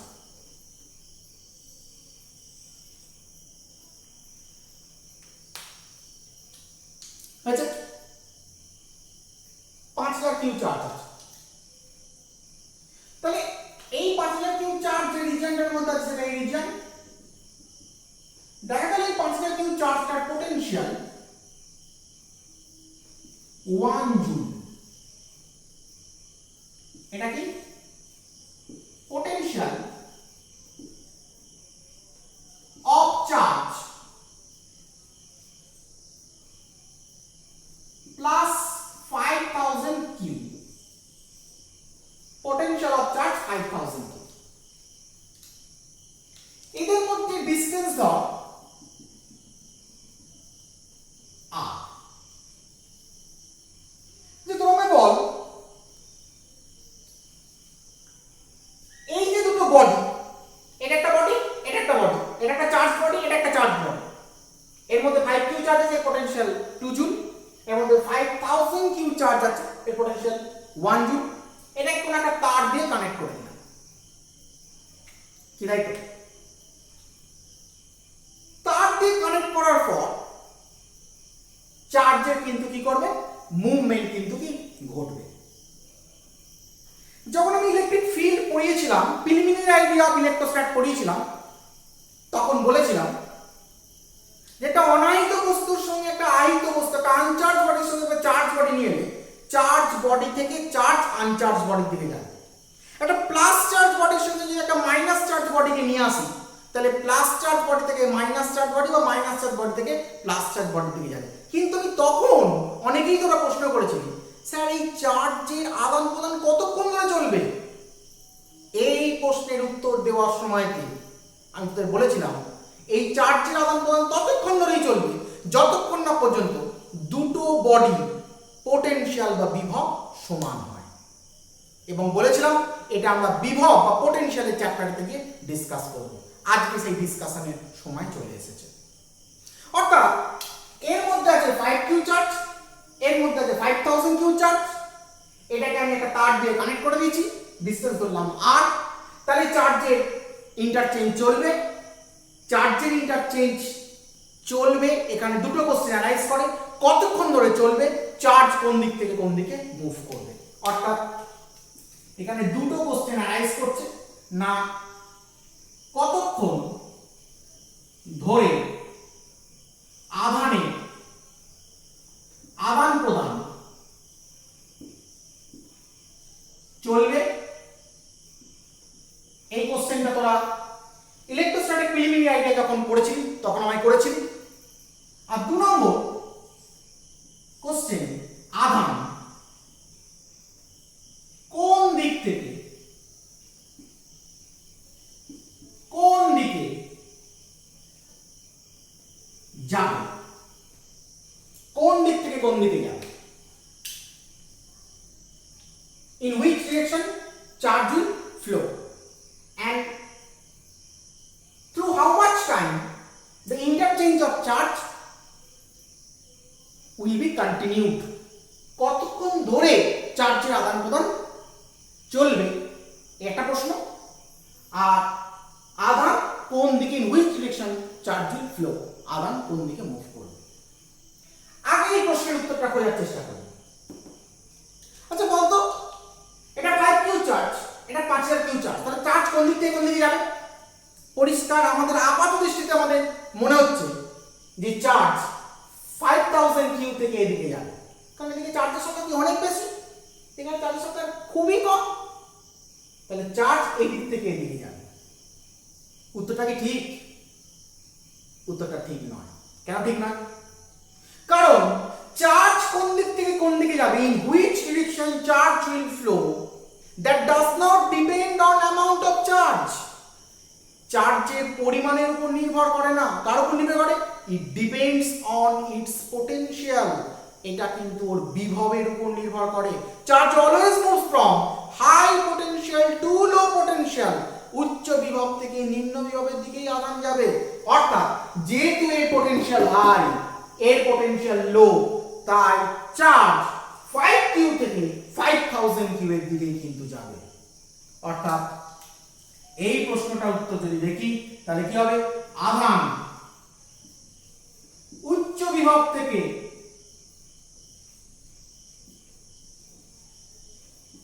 নিম্ন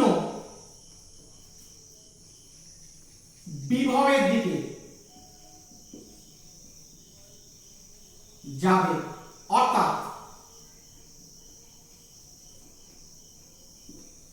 অর্থাৎ আধান 5q থেকে 5000q এর দিকে যাবে। 5q থেকে 5000q এর দিকে মুভ করবে। কি তাই তো? কি কনক্লুশন এলো? কনক্লুশন এলাম যে আধানের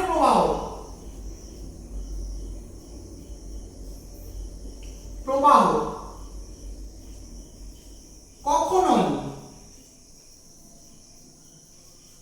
আধানের পরিমাণের উপর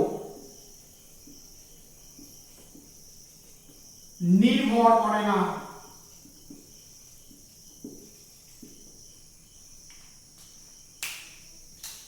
Flow of charge does not depends on amount of charge. Charge always move from high potential to low potential. So in this case, charge will move from plus 5q to 5000q. কি তাই তো? ঠিক যেমনটা লক্ষ্য করে দেখ, suppose ধর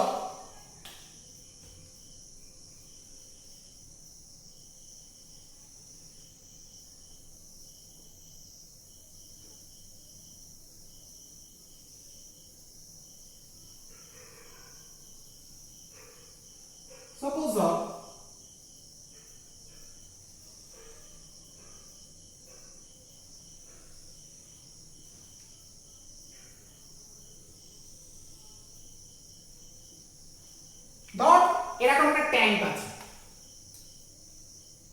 এখানে একটা স্টপ কক লাগানো আছে। আচ্ছা, স্টপ ককে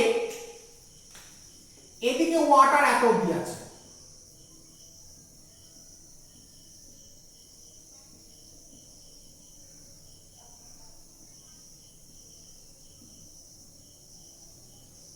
আর এদিকে ওয়াটার এখানে আছে।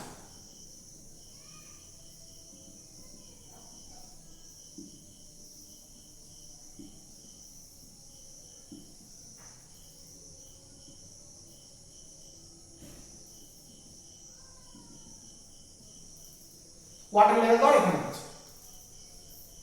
কি তাই তো? তাহলে যদি আমি স্টপ ককটাকে ওপেন করে দিই, তাহলে আপাত দৃষ্টিতে কি মনে হবে? যেহেতু এদিকে জলের পরিমাণ বেশি, জল এদিক থেকে এদিকে আসবে, কিন্তু হবে কি তাই? কখনোই হবে না। জল কোন দিক থেকে কোন দিকে যাবে? জল এদিক থেকে এদিকে যাবে। তার মানে জলের প্রবাহ, the flow of water does not depends on amount of water, it depends on height of the liquid surface. অর্থাৎ জলতলের উচ্চতার উপর ডিপেন্ড করবে। অর্থাৎ যে ক্ষেত্রে জলতলের উচ্চতা বেশি, সেই উচ্চ জলতলের রিজিয়ন থেকে জল নিম্ন জলতলের রিজিয়নে যাবে। তার মানে এখানে জলের প্রবাহ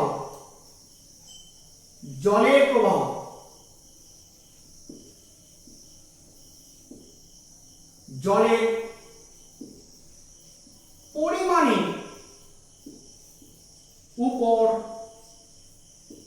নির্ভর করে না। The flow of water does not depends on amount of water. জলের প্রবাহ জলতলে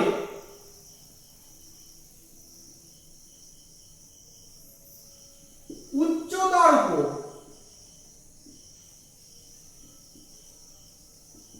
নির্ভর করে।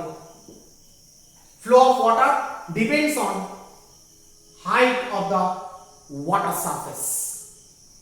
তাহলে বল, তাহলে এখানে জলের ভূমিকার ক্ষেত্রে কে নিচ্ছে? আধান। জলতলের উচ্চতার ভূমিকা কে নিচ্ছে? পোটেনশিয়াল। তাহলে পোটেনশিয়াল নিচ্ছে জলতলে উচ্চতার ভূমিকা, আর জলের ভূমিকা নিচ্ছে কে? চার্জ। এখানে ঠিক সেরকমই চার্জের ফ্লো কিন্তু চার্জের অ্যামাউন্টের উপর ডিপেন্ড করছে না, ডিপেন্ড করছে কার উপর? পোটেনশিয়ালের উপর। তাহলে যদি আমি দুটোকে কম্পেয়ার করি, তাহলে দেখব জল কম্পেয়ারেবল উইথ কি বল আধান, জলতলের উচ্চতা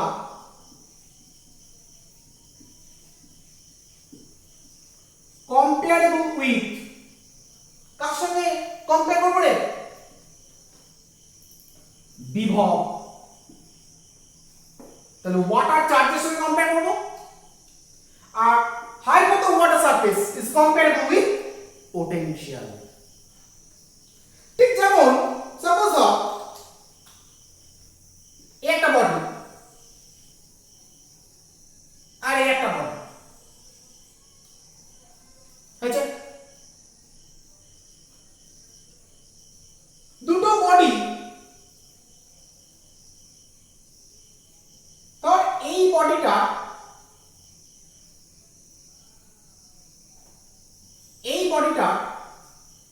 মধ্যে হিট এনার্জি আছে, হিট এনার্জি আছে 5000 ক্যালোরি, আর এর মধ্যে হিট এনার্জি আছে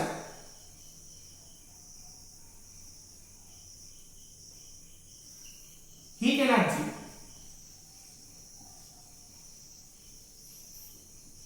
5 ক্যালোরি। অর্থাৎ এক্ষেত্রে H এর ভ্যালু 5000 ক্যালোরি, আর এক্ষেত্রে আমার H এর ভ্যালু 5 ক্যালোরি, কি তাই তো? আচ্ছা H ইকুয়াল টু আমি কি জানি, MST,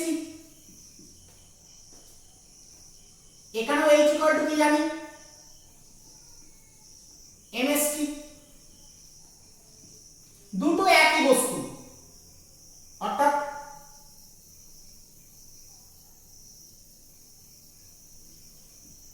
একই উপাদান নির্মিত, অর্থাৎ এও যে উপাদান দিয়ে তৈরি এও সেই উপাদান দিয়ে তৈরি, অর্থাৎ দুজনকার এস স্পেসিফিক হিট অর্থাৎ আপেক্ষিক তাপ এক, সেজন্য দুজনকারই এস, কিন্তু এর পরিমাণ m1 এর পরিমাণ m2, এর উষ্ণতা T1 এর উষ্ণতা T2।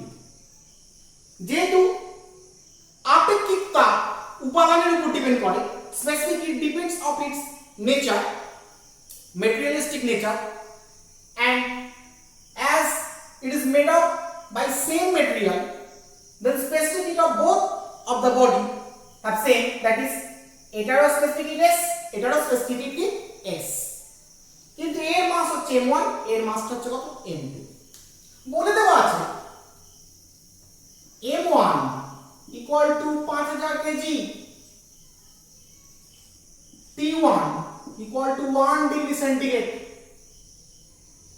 and S equal to 1, and সেই কারণের জন্য H equal to কত হয়ে যাচ্ছে 5000 into 1 into 1 করে 5000 ক্যালোরি। এই যে H বলেছে, H1 বলেছিল 5000 ক্যালোরি, 5000 ক্যালোরি এই ভাবে পেয়েছে। আর এই ক্ষেত্রে কি বলা আছে, এখানে বলা আছে M2, M2 বলা আছে 1 কেজি,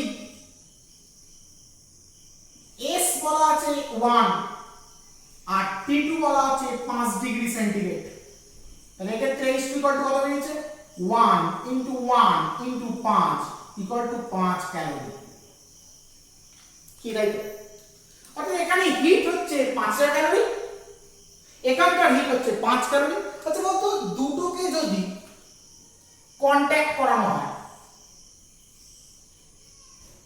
অর্থাৎ দুটোকে যদি সংস্পর্শে আনা হয়, তাহলে হিট কোন দিক থেকে কোন দিকে যাবে, in which direction heat will flow? আপাতভাবে আমাদের কি মনে হবে 5000 ক্যালোরি, এটা কি 5 ক্যালোরি, তো অবভিয়াসলি দুটোকে টাচ করলে 5000 ক্যালোরি থেকে হিট 5 ক্যালোরি থেকে কি মুভ করবে, এটাই আমাদের আপাত ধারণা মনে হবে। কিন্তু ধারণাটা সম্পূর্ণ ভুল, কারণ হিটের ফ্লো হিটের পরিমাণের উপর ডিপেন্ড করে না। The flow of heat does not depends on its amount, it depends on temperature, উষ্ণতার উপর ডিপেন্ড করে। তাপ শক্তি heat energy always flow from high temperature to low temperature, অর্থাৎ উচ্চ উষ্ণতার অঞ্চল থেকে তাপ সর্বদা নিম্ন উষ্ণতার অঞ্চলের দিকে কিন্তু কি ফ্লো করে। যেহেতু এই অংশের টেম্পারেচার হাই আর এই অংশের temperature low, this high value, এটা কি লো ভ্যালু, লো ভ্যালু,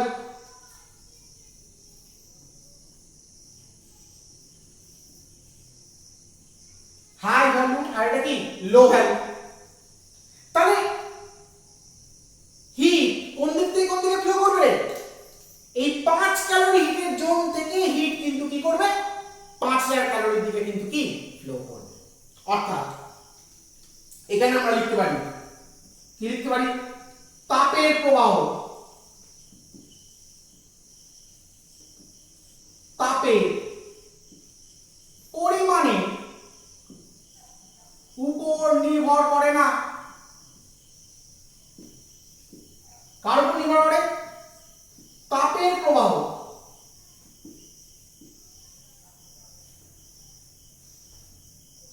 বস্তু উষ্ণতার উপর নির্ভর করে। Flow of heat does not depends on its amount. It depends on only body temperature. অর্থাৎ হিট সবসময় উচ্চ উষ্ণতার অঞ্চল থেকে নিম্ন উষ্ণতার অঞ্চলে ফ্লো করে। It always flow from high temperature zone to low temperature zone. তাহলে যদি আমরা এই ক্ষেত্রে কম্পেয়ার করি তাহলে কি পাবো? এর সঙ্গে এটা যদি কম্পেয়ার করি তাহলে কি পাবো? পাবো এটাই, তাপ শক্তি সঙ্গে কাকে কম্পেয়ার করব? আধান, হিট এনার্জির সঙ্গে চার্জ, আর কি উষ্ণতা সঙ্গে কাকে কম্পেয়ার করব? বিভব, অর্থাৎ টেম্পারেচারের সঙ্গে কাকে কম্পেয়ার করব? পোটেনশিয়ালকে কম্পেয়ার করব। তাহলে আশা করি আমি বুঝতে পেরেছি যে যে শুধুমাত্র পোটেনশিয়ালের উপরই ডিপেন্ড করে কিন্তু চার্জের ফ্লো হবে, just like water flow, just like heat flow. 2 number question, অর্থাৎ প্রথম কোশ্চেনটা, কতক্ষণ ধরে আধানের প্রবাহ চলবে? আচ্ছা বল, আধানের প্রবাহ কখন বন্ধ থাকে? এই প্রশ্নের উত্তর আমি কিছুক্ষণ আগে দিয়েছি। বা আধানের প্রবাহ কখন বন্ধ থাকে বা আধানের প্রবাহ কখন হয় না বলেছি। আধানের প্রবাহ শুধুমাত্র হয় হাই পটেনশিয়াল থেকে লো পটেনশিয়ালে। যদি সব জায়গার পটেনশিয়াল সমান থাকে তখনই আধানের ফ্লো বন্ধ হয়ে যাবে। সব জায়গার পটেনশিয়াল সমান হওয়ার অর্থ কি? The region is in equipotential zone, অর্থাৎ যদি সমস্ত জায়গা সমবিভবে থাকে তাহলেই কিন্তু আধানের ফ্লো কিন্তু কি বন্ধ হয়ে যাবে। তার মানে কতক্ষণ ধরে আধান ফ্লো করবে? যদি এই প্রশ্নের উত্তর খুঁজতে হয় তাহলে আমায় কি বলতে হবে? বলতে হবে আধানের ফ্লো চলতে চলতে ততক্ষণই চলবে যতক্ষণ না পর্যন্ত এই পটেনশিয়াল আর এর পটেনশিয়াল, দুটো পটেনশিয়াল কি হয়ে যাচ্ছে? সমান হয়ে যাচ্ছে। কারণ তুই দেখ, লক্ষ্য করে, আধান যদি এদিক থেকে এদিকে যায় তাহলে আধান এদিক থেকে এদিকে যাচ্ছে, চার্জ নিজে এদিক থেকে এদিকে যাচ্ছে, তার মানে এই চার্জে কি হচ্ছে? এনার্জি খরচ হচ্ছে। এনার্জি খরচ হচ্ছে মানে 2 জুল কমছে আর এই হচ্ছে 1 জুল বাড়ছে। তাহলে 2 জুল কমতে কমতে 1.5 জুলে পরিণত হচ্ছে আর 1 জুল বাড়তে বাড়তে 1.5 জুলে পরিণত হচ্ছে। যখন দুটোতেই 1.5 জুল হয়ে যাচ্ছে তখনই কিন্তু কি আধানের প্রবাহ কিন্তু কি স্টপ হয়ে যাচ্ছে।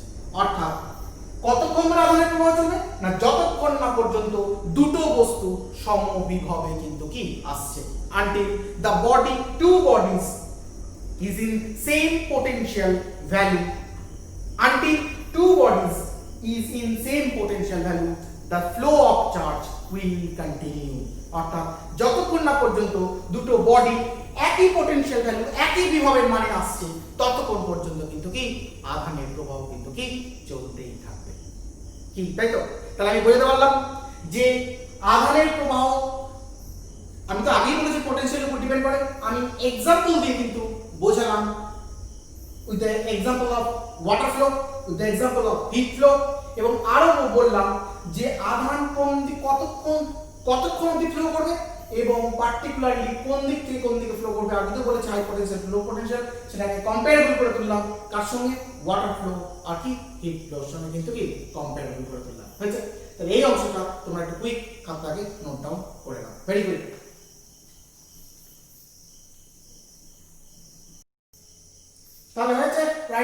নিয়েছিস।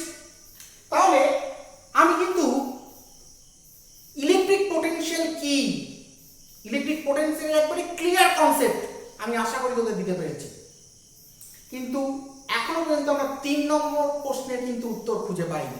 3 নম্বর প্রশ্ন কি? ওই যে বলেছিলাম, এখানে একটা ছবি এঁকেছিলাম, বলেছিলাম চার্জ নিজে নিজে এই জায়গা থেকে এই জায়গায় মুভ করছে। তাহলে চার্জ নিজে নিজে যখন এক জায়গা থেকে এক জায়গায় মুভ করছে, তখন 3টে কোশ্চেন অ্যারাইজ করেছিল। প্রথম কোশ্চেন কি ছিল? যে চার্জ নিজে নিজে এক জায়গা থেকে মুভ করার জন্য, এক জায়গায় মুভ করার জন্য কোথা থেকে এনার্জি খরচ করছিল? উত্তর কি? চার্জ নিজের মধ্যে থাকা এনার্জি কি খরচ করে এক জায়গা থেকে অন্য জায়গায় যাচ্ছিল। 2 নম্বর কোশ্চেন অ্যারাইজ করেছিল যে চার্জ এক জায়গা থেকে এক জায়গায় মুভ করছিল কেন? নাও তো করতে পারতো, আর যদি মুভ করে কোন ডিরেকশনে মুভ করবে? এই প্রশ্নের উত্তর খুঁজতে গিয়ে আমি কি বললাম? যে চার্জ যে পজিশনে ইনিশিয়ালি ছিল সেই পজিশনে থাকার জন্য সে একটা এনার্জি গেইন করেছিল, তার একটা এনার্জি স্টেট ছিল। সেই এনার্জি স্টেটটাকে আমরা কি নাম দিয়েছিলাম? ইলেকট্রিক পোটেনশিয়াল নাম দিয়েছিলাম। সেই পোটেনশিয়াল নামক ফিজিক্যাল কোয়ান্টিটিটাই চার্জকে অ্যাডভাইস করেছিল চার্জ এক জায়গায় স্থির থাকবে, নাকি চার্জ এক জায়গা থেকে অন্য জায়গায় মুভ করবে, নাকি চার্জ কোন পার্টিকুলার ডিরেকশনে মুভ করবে, সবকিছুই কিন্তু অ্যাডভাইস করছিল চার্জকে ওই particular physical quantity known as electric potential. Charge যেখানে ছিল সেই পয়েন্ট ইলেকট্রিক পোটেনশিয়াল যা, তার চতুর্দিকের সমস্ত জায়গায় ইলেকট্রিক পোটেনশিয়াল যদি সেম হয়, তাহলে চার্জ কোন দিকে মুভ করতো না। চার্জ যেখানে দাঁড়িয়েছিল সেই জায়গার ইলেকট্রিক পোটেনশিয়াল থেকে যে সমস্ত জায়গায় ইলেকট্রিক পোটেনশিয়াল কম, চার্জ শুধুমাত্র সেই সমস্ত জায়গার দিকে কিন্তু কি করবে? মুভ করেছিল। 3 নম্বর কোশ্চেন অ্যারেঞ্জ করেছিল চার্জ যে ওই পয়েন্টে ছিল, ওই পয়েন্টে থাকার জন্য যে স্যার আপনি বললেন যে একটা এনার্জি গেইন করেছিল, একটা এনার্জি স্টেট ছিল, সেই স্টেটটার নাম দিলেন আপনি পোটেনশিয়াল। সেই এনার্জিও পেল কোথা থেকে? What is the source of energy? এই প্রশ্নের উত্তর কিন্তু আমরা এখনো পাইনি। আজকে এই প্রশ্নের উত্তর আমরা দেবো না, আমরা নেক্সট সেশন অর্থাৎ ইলেকট্রোস্ট্যাটিক পোটেনশিয়াল সেশন 2তে এই প্রশ্নের উত্তর খোঁজার চেষ্টা করব এবং সেখান থেকে ইলেকট্রোস্ট্যাটিক পোটেনশিয়ালের প্রপার ডেফিনিশনে কিন্তু কি আমরা পৌঁছে যাব এই প্রশ্নের উত্তর খুঁজতে গিয়ে। আজকে আমরা ইলেকট্রোস্ট্যাটিক পোটেনশিয়াল বলতে যেটা বুঝলাম সেটা ইলেকট্রোস্ট্যাটিক পোটেনশিয়ালের জাস্ট একটা ম্যাপ মাত্র, ওটা কিন্তু ডেফিনিশন কিন্তু নয়। কিন্তু ইলেকট্রোস্ট্যাটিক পোটেনশিয়ালের সোর্স কি, সেই সোর্সকে, ওই পার্টিকুলার এনার্জির সোর্স কি, সেই সোর্সকে খুঁজতে গিয়ে কিন্তু আমরা ইলেকট্রোস্ট্যাটিক পোটেনশিয়ালের কিন্তু প্রপার ডেফিনিশন কিন্তু আমরা কিন্তু কি পেয়ে যাব। তো নেক্সট দিন এই প্রশ্নের উত্তর খোঁজা দিয়ে কিন্তু আমরা কিন্তু কি ক্লাস শুরু করব। আজকে আমাদের এই পর্যন্তই।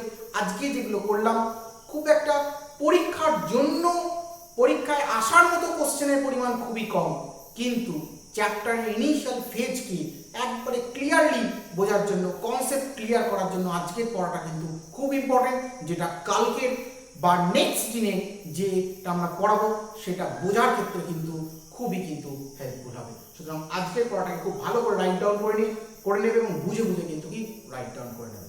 So next, see you next day.